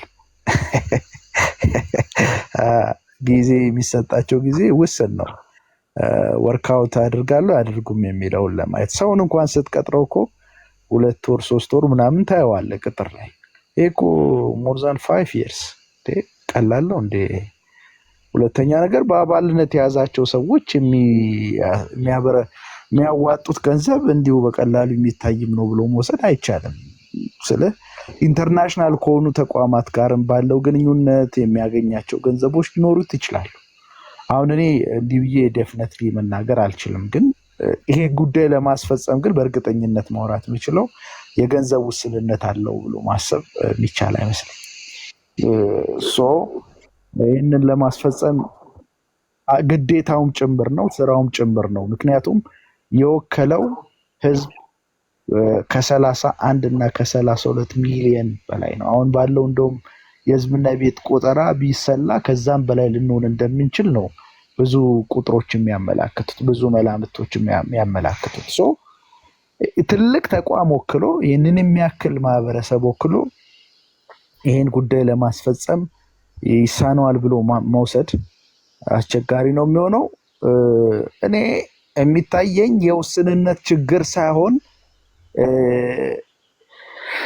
ካውንስሉ የውስንነት ችግር አለበት ብዬ ሳይሆን በተለይ በዚህ አቅጣጫ አሁን ይሄን እኮ ስታይ እንደው ከሰዶማዊነት አንጻር በወንጌላውያን ላይ ያቃጣል እንጂ የትምህርትም የልምድም ጉዳይ ስትመለከት እኮ ካውንስሉ መስራት ባለበት ጊዜ ሰርተዋል ብሎ መውሰድ አይቻልም። ለምናገር በግልጽ እናውራ ከተባለ ምን ተቸው እንዲሻሻል እንዲታረም በማሰብ ነው። በነገራችን ላይ እዚያ ያላችሁላችሁ በዚህ መንፈስ ብታደምጡት ጥሩ ነው በማለት ስለ አንድ ይሄን ያክል ተቋም ገንብታ የስነ መለኮት ዲፓርትመንት አቋቁመ ስኪልድ የሆኑ የስነ መለኮት ሰዎችን ቀጥራ አትሊስት አንድ ሰው አውቃለሁ በቢሮ ደረጃ ይሄንን የሚመራ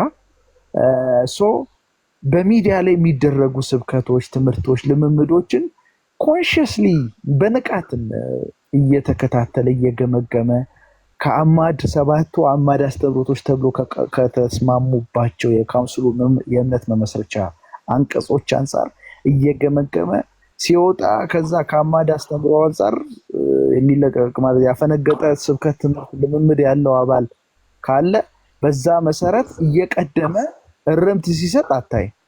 ሚዲያው ላይ የተጋጋለና የተጋጋመ ነገር ላይ ነው ድምጽ ሲሰማ የምታይ። አሁን ትረስት ሚ አሁን በዚህ በቄስ ግርማ ዙሪያ ዩልሲ እርምጃ እንወስዳለን የሚል መግለጫ ሊያመጡ ይችላሉ። ግን አስበው 1 ዓመት አልፎታል። ያው ቃሌን እንግዲህ ታዩታላችሁ። እኔ ለነዚህ አይደለም ግን በተግባር የዚህ አድቮኬሲ ስራ እየጠነከረ ከመጣ እኛም ሶሻል ሚዲያ ላይ ጽፈናል፣ ፌስቡክ እናንተም እዚህ ሄዳችሁበት ነው፣ ሌሎች ሰዎችም እንደዚሁ ሲሄዱበት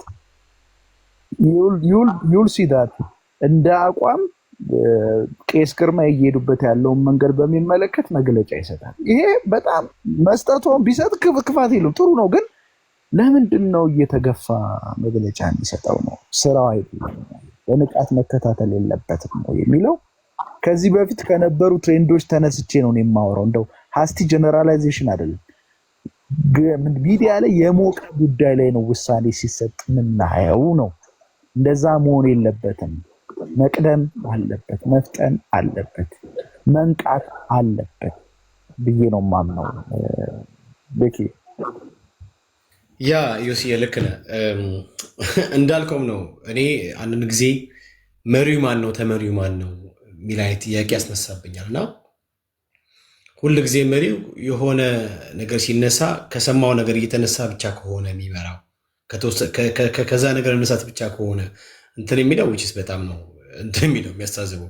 አይ ቲንክ ቦታ ተለዋውጠናል ብዬም ስለማሰብ እና ዳግሻይ ማን ነው ከፈተ?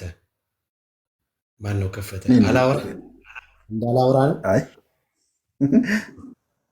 አይ ቅድም ከውስጥ ጋር በተገናኘ ካውንስሉን ምናልባት ህግ ክፍል ካለ የወንጀል ክስ ፍሪ ነው ሲጀመር ማለት ይሰማል ወይ ካል ያ ይሰማል። ጎሄድ አዎ ይሰማል ይሰማል ይሰማል ይሰማል። ሚዩት ነህ እያወራ ከሆነ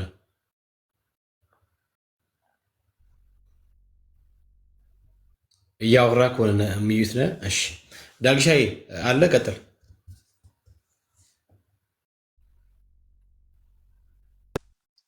ቤካ አንድ ሰው ይቀጥል 2 ደቂቃ። እሺ ኤፍሬም አለ። ኤፍሬም ቀጥልሽ።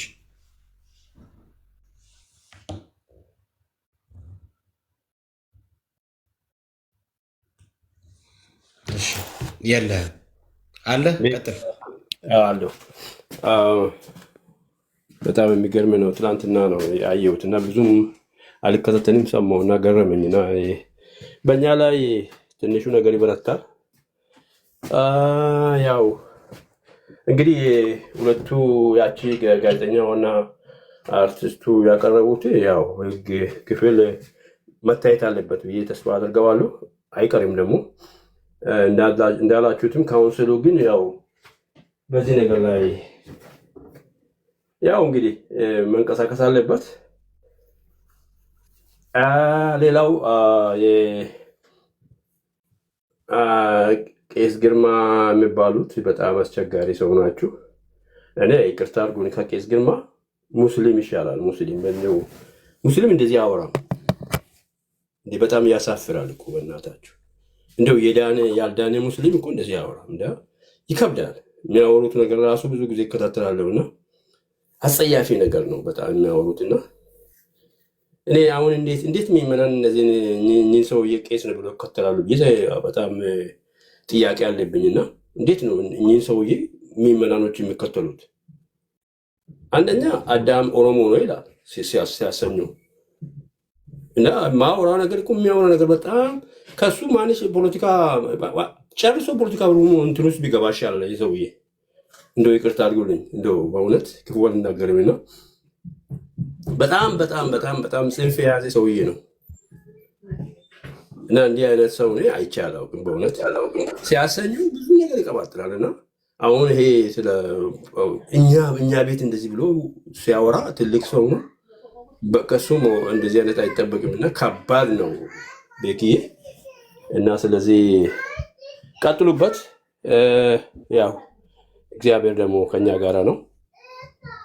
ተባረኩ።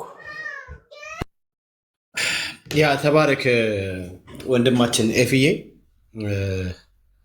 ጉዳገለቶሚ። እሺ ዳግሻ ይቀጥል። አባኮ ቀጥል። ኦኬ ቤካዬ ይሰማል ድምጼ? ይሰማል። ዳግሻ በትልቁ አድርገኝና እንዲታይ እንዲያነቡት ብዬ ነው። እንግዲህ ብዙ ሀሳቦች የነካን ነው። ቪዲዮ 1 ዓመት የሞላው እንደሆነም አላውቅም። ይገርማል። እንግዲህ ቅድም እንዳልኩት እኚህን ሰው ያው ግባቡ መጠየቅ ያስፈልጋል። መረጃው ማምጣት ካልቻሉ ደግሞ ይሄ በጣም ምናልባትም በአገልግሎታቸው ዘመን ከሰሩት ትልቁ እንጀል ነው። እነዚህ ኢሹዎች ብዙ የምናነሳቸው ኢሹዎች አንዳንዶቹ በእኛ ራሱ ዲል መደረግ ያለባቸው አይደለም። አንድ ሴት ብትደፈር እንደ ቤተ እምነት ውስጥ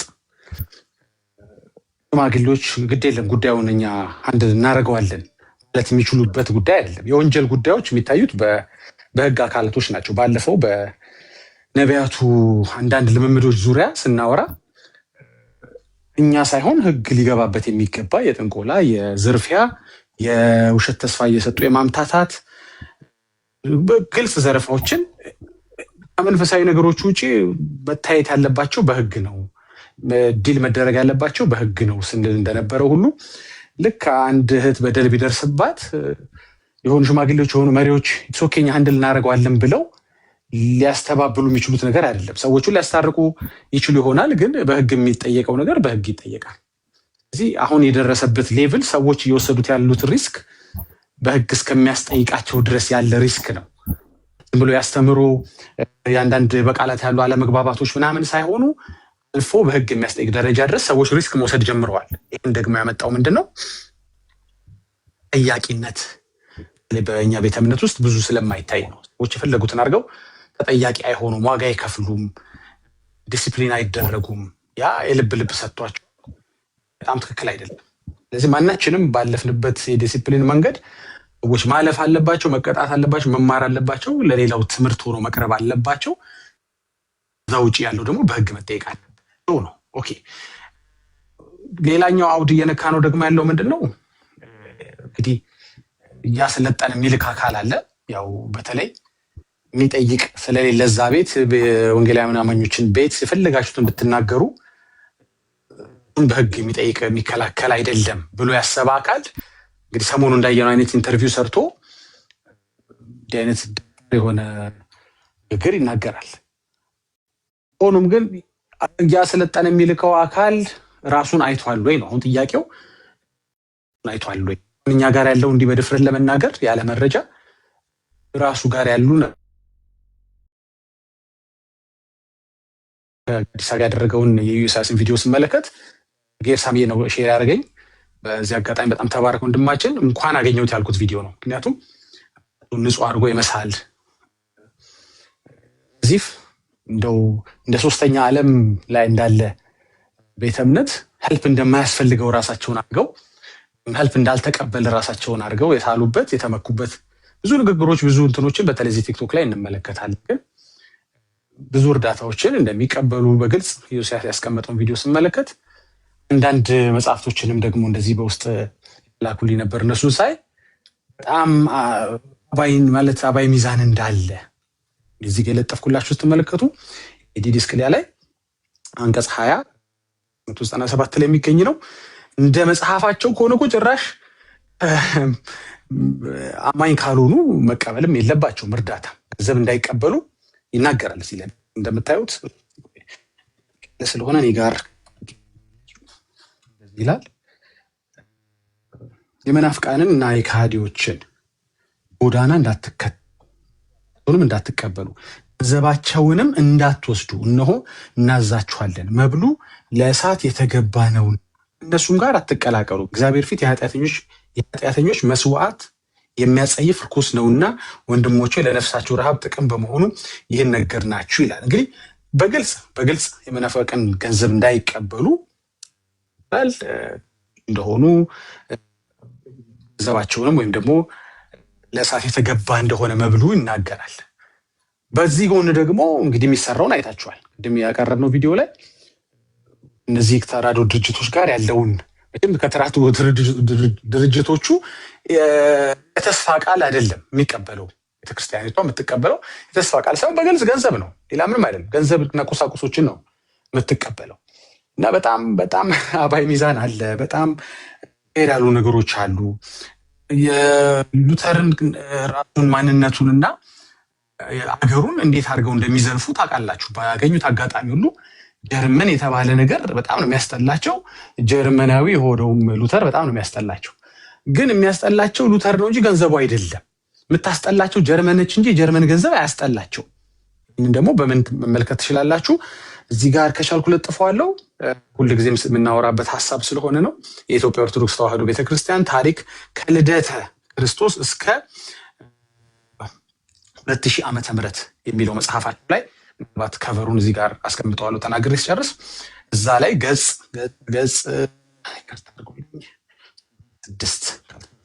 6 ላይ እንደዚህ ይናገራል እንግዲህ ክርስቲያኒቷ የምስካየ ኅዙናንን ቤተክርስቲያን ትምህርት ቤትን ማሰራት ፈለገች ጊዜ ከጠላችው ጀርመን ገንዘብ ተቀብላ መጽሐፏ ላይ ያመሰገነችበት ታገኛላችሁ እንደዚህ ይላል ስለሆነም እያደገ የመጣውን የማህበረሰቡን ፍላጎት ለማሟላት የሁለተኛ ደረጃ ትምህርት ቤት ህንፃ ማበርከት ለገንዘብ በማስፈለጉ በርከት ያለ ገንዘብ በማስፈለጉ ፕሮጀክት ፕሮፖዛል ተዘጋጅቶ ለጀርመን ፕሮቴስታንት ማዕከላዊ ድርጅት የገንዘብ እርዳታ ጥያቄ ቀረበ ለምንድን እንዴ ገንዘብ ከሆነ ግብረ ሰዶም ሁን ጴንጤ ሁን ትዝ አይላቸው ማንም ሁን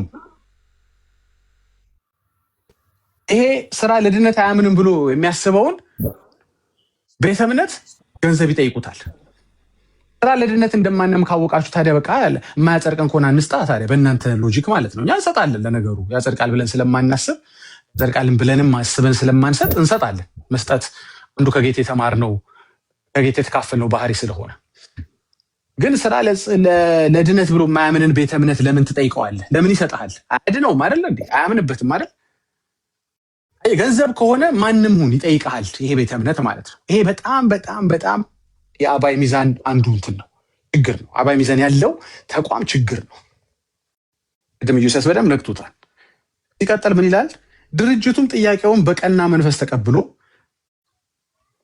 ብር 3 ሚሊዮን እንግዲህ በዛ ወቅት ማለት ነው 3,751,000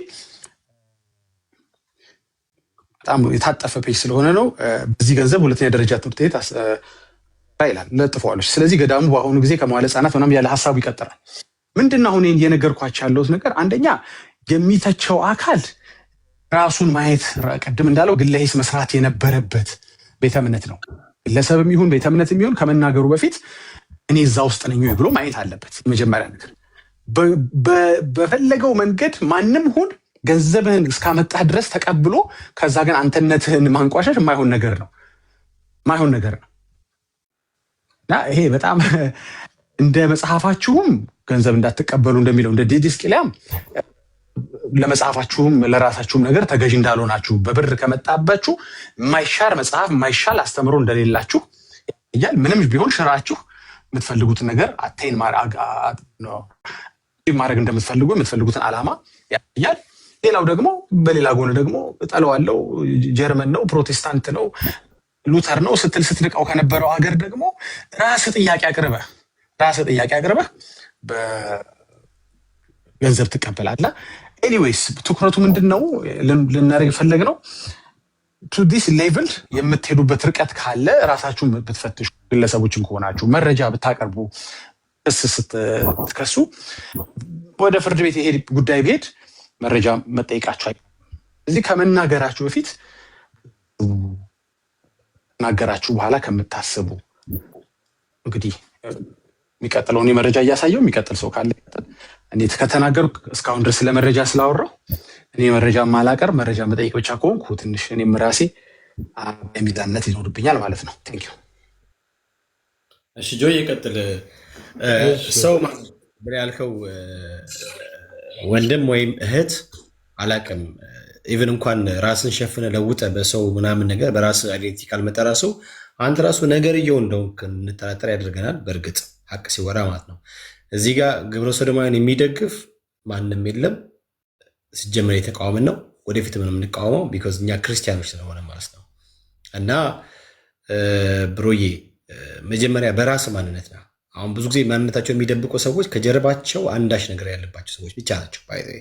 ከጀርባቸው አንዳች ነገር ያለባቸው ሰዎች ወይ የሞራል ውድቀት ውስጥ የሞራል ጥያቄ የሚያስነሳባቸው ነገሮች ይኖራቸዋል ብዬ አስባለሁ። አሊያም ሰምቲንግ እኛ ፔንቴኮስታል ክርስቲያኖች እኮ ነን እና ፕሊዝ እንደዚህ አትሞክር። ሌላ ነገር ደግሞ ምንድነው ዳግሻይ ከስራ ነበርኩም እንጂ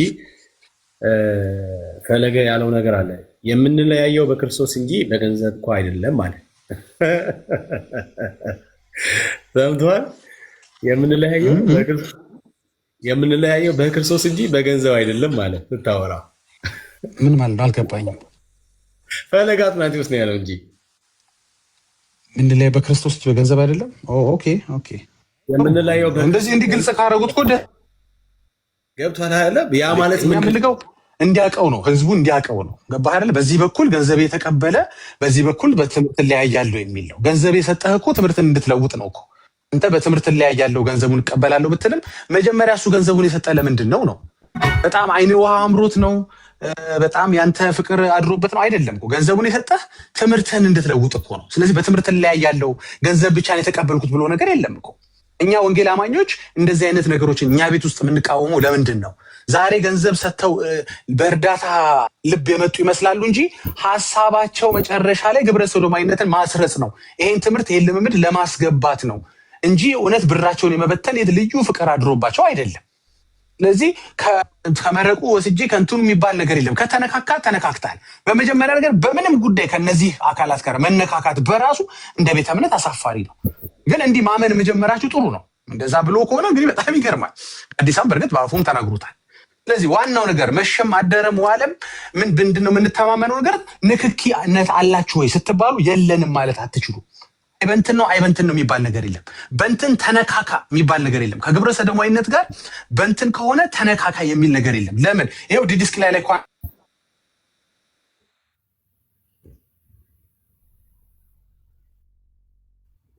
ትምህርት አይደለም ለማለት አንተ ከመጽሐፋችሁ በላይ ነህ እንዴ? ይህንን ነው ፕሩቭ እንድታደርግ የምፈልገው። ይኸው መጽሐፋችሁ ላይ ደግሞ በዚህ ጋር መናፍቅ ትላለህ፣ በዚህ ጋር ገንዘብ ትቀበል። ለምንድን ነው ለጀርመን ተራዶ አንተ መረጃ የምትልቀው? ባይደው ይህ መረጃ የምትፈልጉ ሰዎች ፌስቡክ ላይ በግልጽ አስቀምጬላቸዋለሁ። አሁን ፕሪንት ለማድረግ ከዚህ ላይ ማነው ስክሪንሻት ለማድረግ አይመቻችሁም እና ፌስቡክ ላይ ዳጊ ጥላውን ብላችሁ ግቡና ግልጽ የሆነ መረጃዎች አስቀምጬላቸዋለሁ። ለራሳችሁ ስክሪንሻት አድርጋችሁ ወይም ደግሞ ሴቭ አድርጋችሁ ማስቀመጥ የምትችሉበት። ብቻ ደስ ያለኝ ነገር ምንድን ነው ትንሽ ጊዜ ፈጁ እንጂ አደከሙን እንጂ መጨረሻ ላይ ግን ማመናቸው ደስ ብሎኛል። አሁን ንክኪነት አለን። they are proud of it። ገባችሁ? ገንዘብን እርዳታን በመቀበላቸው they are proud of it። ይሄ በጣም በጣም አሳፋሪ ነው። በጣም አሳፋሪ። እንደው የቤተ እምነት እንኳን ልዩነት ሆኖ ገንዘብ ብትቀባበል አትሊስት ሰብአዊነት ነው ትላለህ። ይሄ እኮ የሰጠበት ዓላማ እኛ ገንዘብ ስንሰጣችሁ ዓላማው ግብረ ሰዶማዊነትን እናስገባ አይደለም። ይሄ እኮ በግልጽ እኮ ግብረ ሰዶማዊ ነኝ እያለ መቀበል ግን አሳፋሪ ነው። ለማንኛውም ጥሩ ነው። አናታቸው ላይ ከወጣባቸው ገንዘቡ ምን ታርገዋል? ያህል ነው እንግዲህ የገንዘብ አቅም። ቀጥሉ። ዳግሻ የተባረክ ጆዬ፣ ሶሪ ስላቋረጥኩ ቀጥላባ። ችግር የለም ዳጊ፣ ችግር የለም። ተባረክ ዳጊ ስላነሳው ነው አሁን እና የጀርመንን ገንዘብ ቅርጥፍ አድርጎ እየተበላ ሌላ ነገር ማለት ትንሽ ይከብዳል እና ኢትዮጵያ ውስጥ በርካታ የጀርመን ድርጅቶች አሉ እና ዋናነት 6 ኪሎ ጀርመን ቸርች ስኩል የሚባል ካወቃችሁት እኔ ቤተሰብ ባለቤቴ እዛ ሰርታለች 5-6 ዓመት። ኤቫንጌሊሼ ገማይንደ ዶይችላንድ የሚባል ጀርመንኛ የጀርመን ቸርች ስኩል ተብሎ ነው የሚተረጎመው እና በርካታ ልጆች ይመገባሉ። በርካታ ልጆች የትምህርት ድጋፍ፣ የልብስ ድጋፍ፣ የተለያየ ድጋፍ የሚያገኙበት የጀርመን የወንጌል አማኞች ገንዘብ ሰብስበው በቸርች በኩል ቸርች ስኩልም ስለሆነ ቸርች ሰፖርትም ስለሆነ 6 ኪሎ አደባባዩን ተሻግራችሁ ወደ ፈረንሳይ ለጋሲዮን ልክ ስትጀምሩ 100-200 ሜትር ላይ ቸርቹም አለ፣ እርዳታውም አለ። የአገር ሰው ነው የሚመገበው። የአገር ሰው ነው ሰው የሆነው የተረዳው።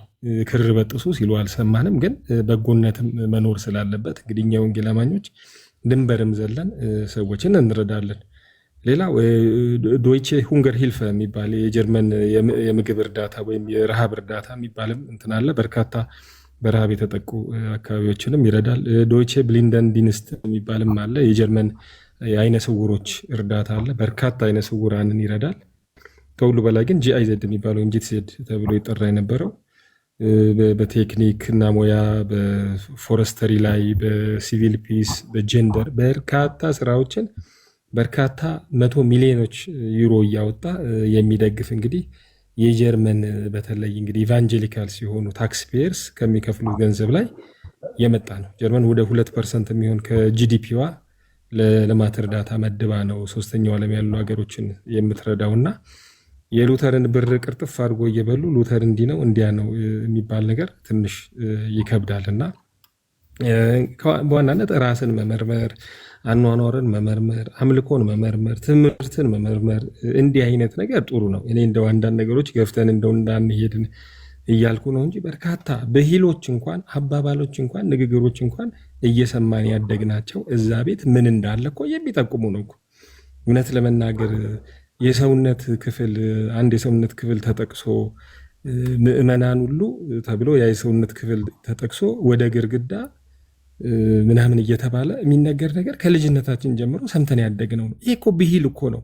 ምን እየተካሄደ ምን እንደርሱታላችሁ ብዬ ነው እውነት ለመናገር ህፃናት ሆነን ገና ኤሌመንተሪ ሆነው ምዕመናን ሁሉ ዳሽ ወደ ግርግዳ ወንድም ከላይ መጥቷል ምናምን ምናምን እየተባለ ሁሉ ብሂሎች እንግዲህ ታውቃላችሁ ሁሉ ጊዜ አንድን ነገር ይጠቅሳሉም ያሳያሉም እና እንደው እናውጣ ከተባለ እንጎዳዳለን። እውነት በጣም ነው የሚጎዱት እና እነዛን አርቲስት ነንባዮችን በተመለከተ ግን ያው መቀጣጫ ሊሆኑ ይገባል። ምክንያቱም ይሄ ነገር እየባሰ እየጨመረም ስለመጣ ቅድም እኔም ታርም ያለው ዮሲያስም ሲናገር የሰማሁት እንግዲህ የካውንስሉን አቃው ሞርሱ ያውቃል እዛ ያለውን ካፓሲቲ እውነት ነው። ፍላጎቱን የሌለው እንጂ ፍላጎቱ ቢኖር ሪሶርስም ይኖራል፣ የሰው ኃይልም ይኖራል፣ ገፍተው መሄድ ይችሉ ነበር። ግን እንቅልፋም የሆኑ ይመስለኛል። ከእንቅልፋቸው መንቃት አለባቸው እና አብረው ከጊዜው ጋር ከህዝቡ ጥያቄ ጋር ምን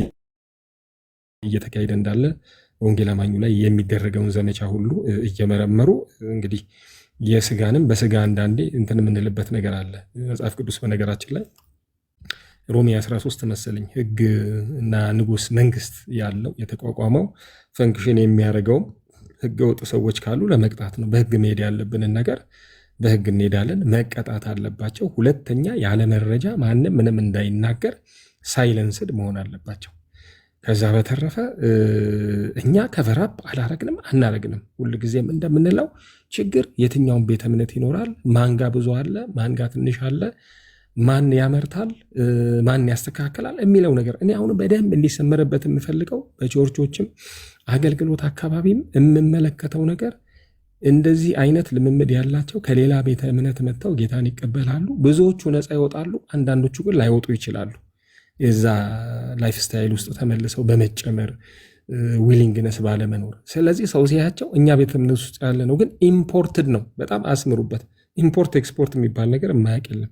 ከሌላ ቤተ እምነት የመጣ ከሌላ የህይወት ዘይቤ የመጣ ችግር እንጂ ጴንጤ ወለድ ችግር አይደለም። ጴንጤ ውስጥ ግብረ ሰዶማዊነት አልተወለደም፣ ሊወለድም አይችልም። ሰው ክርስቶስን ተቀብሎ የሚጸልይ ባይብል ስተዲ የሚያደርግ በ11 ሰዓት ወደ ቤቱ የሚመለስ ወንድና ሴቶች ልጆች የጌታን ነገር ያወሩ ቸርች የሚሄዱ በኳየር በምናምን የሚያዙ ሰዎች እዛ ሊመረት እንዲህ አይነት ነገር አይቻልም። ሌላ ቦታ ተመርቶ ግን እኛ ጋር ይመጣል። ችግሩ ያ ነው።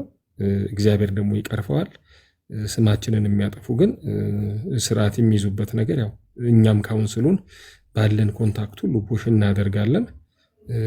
ስርዓት ይያዛል። ከዚህ በፊትም አፋቸውን ያላቀቁ ሰዎች ወደኋላ ሪትሮስፔክቲቭሊም ወደኋላም ተመልሰን ቢሆን ሂሳባቸውን የሚቀበሉበት ነገር ይኖራል። ታንኪዩ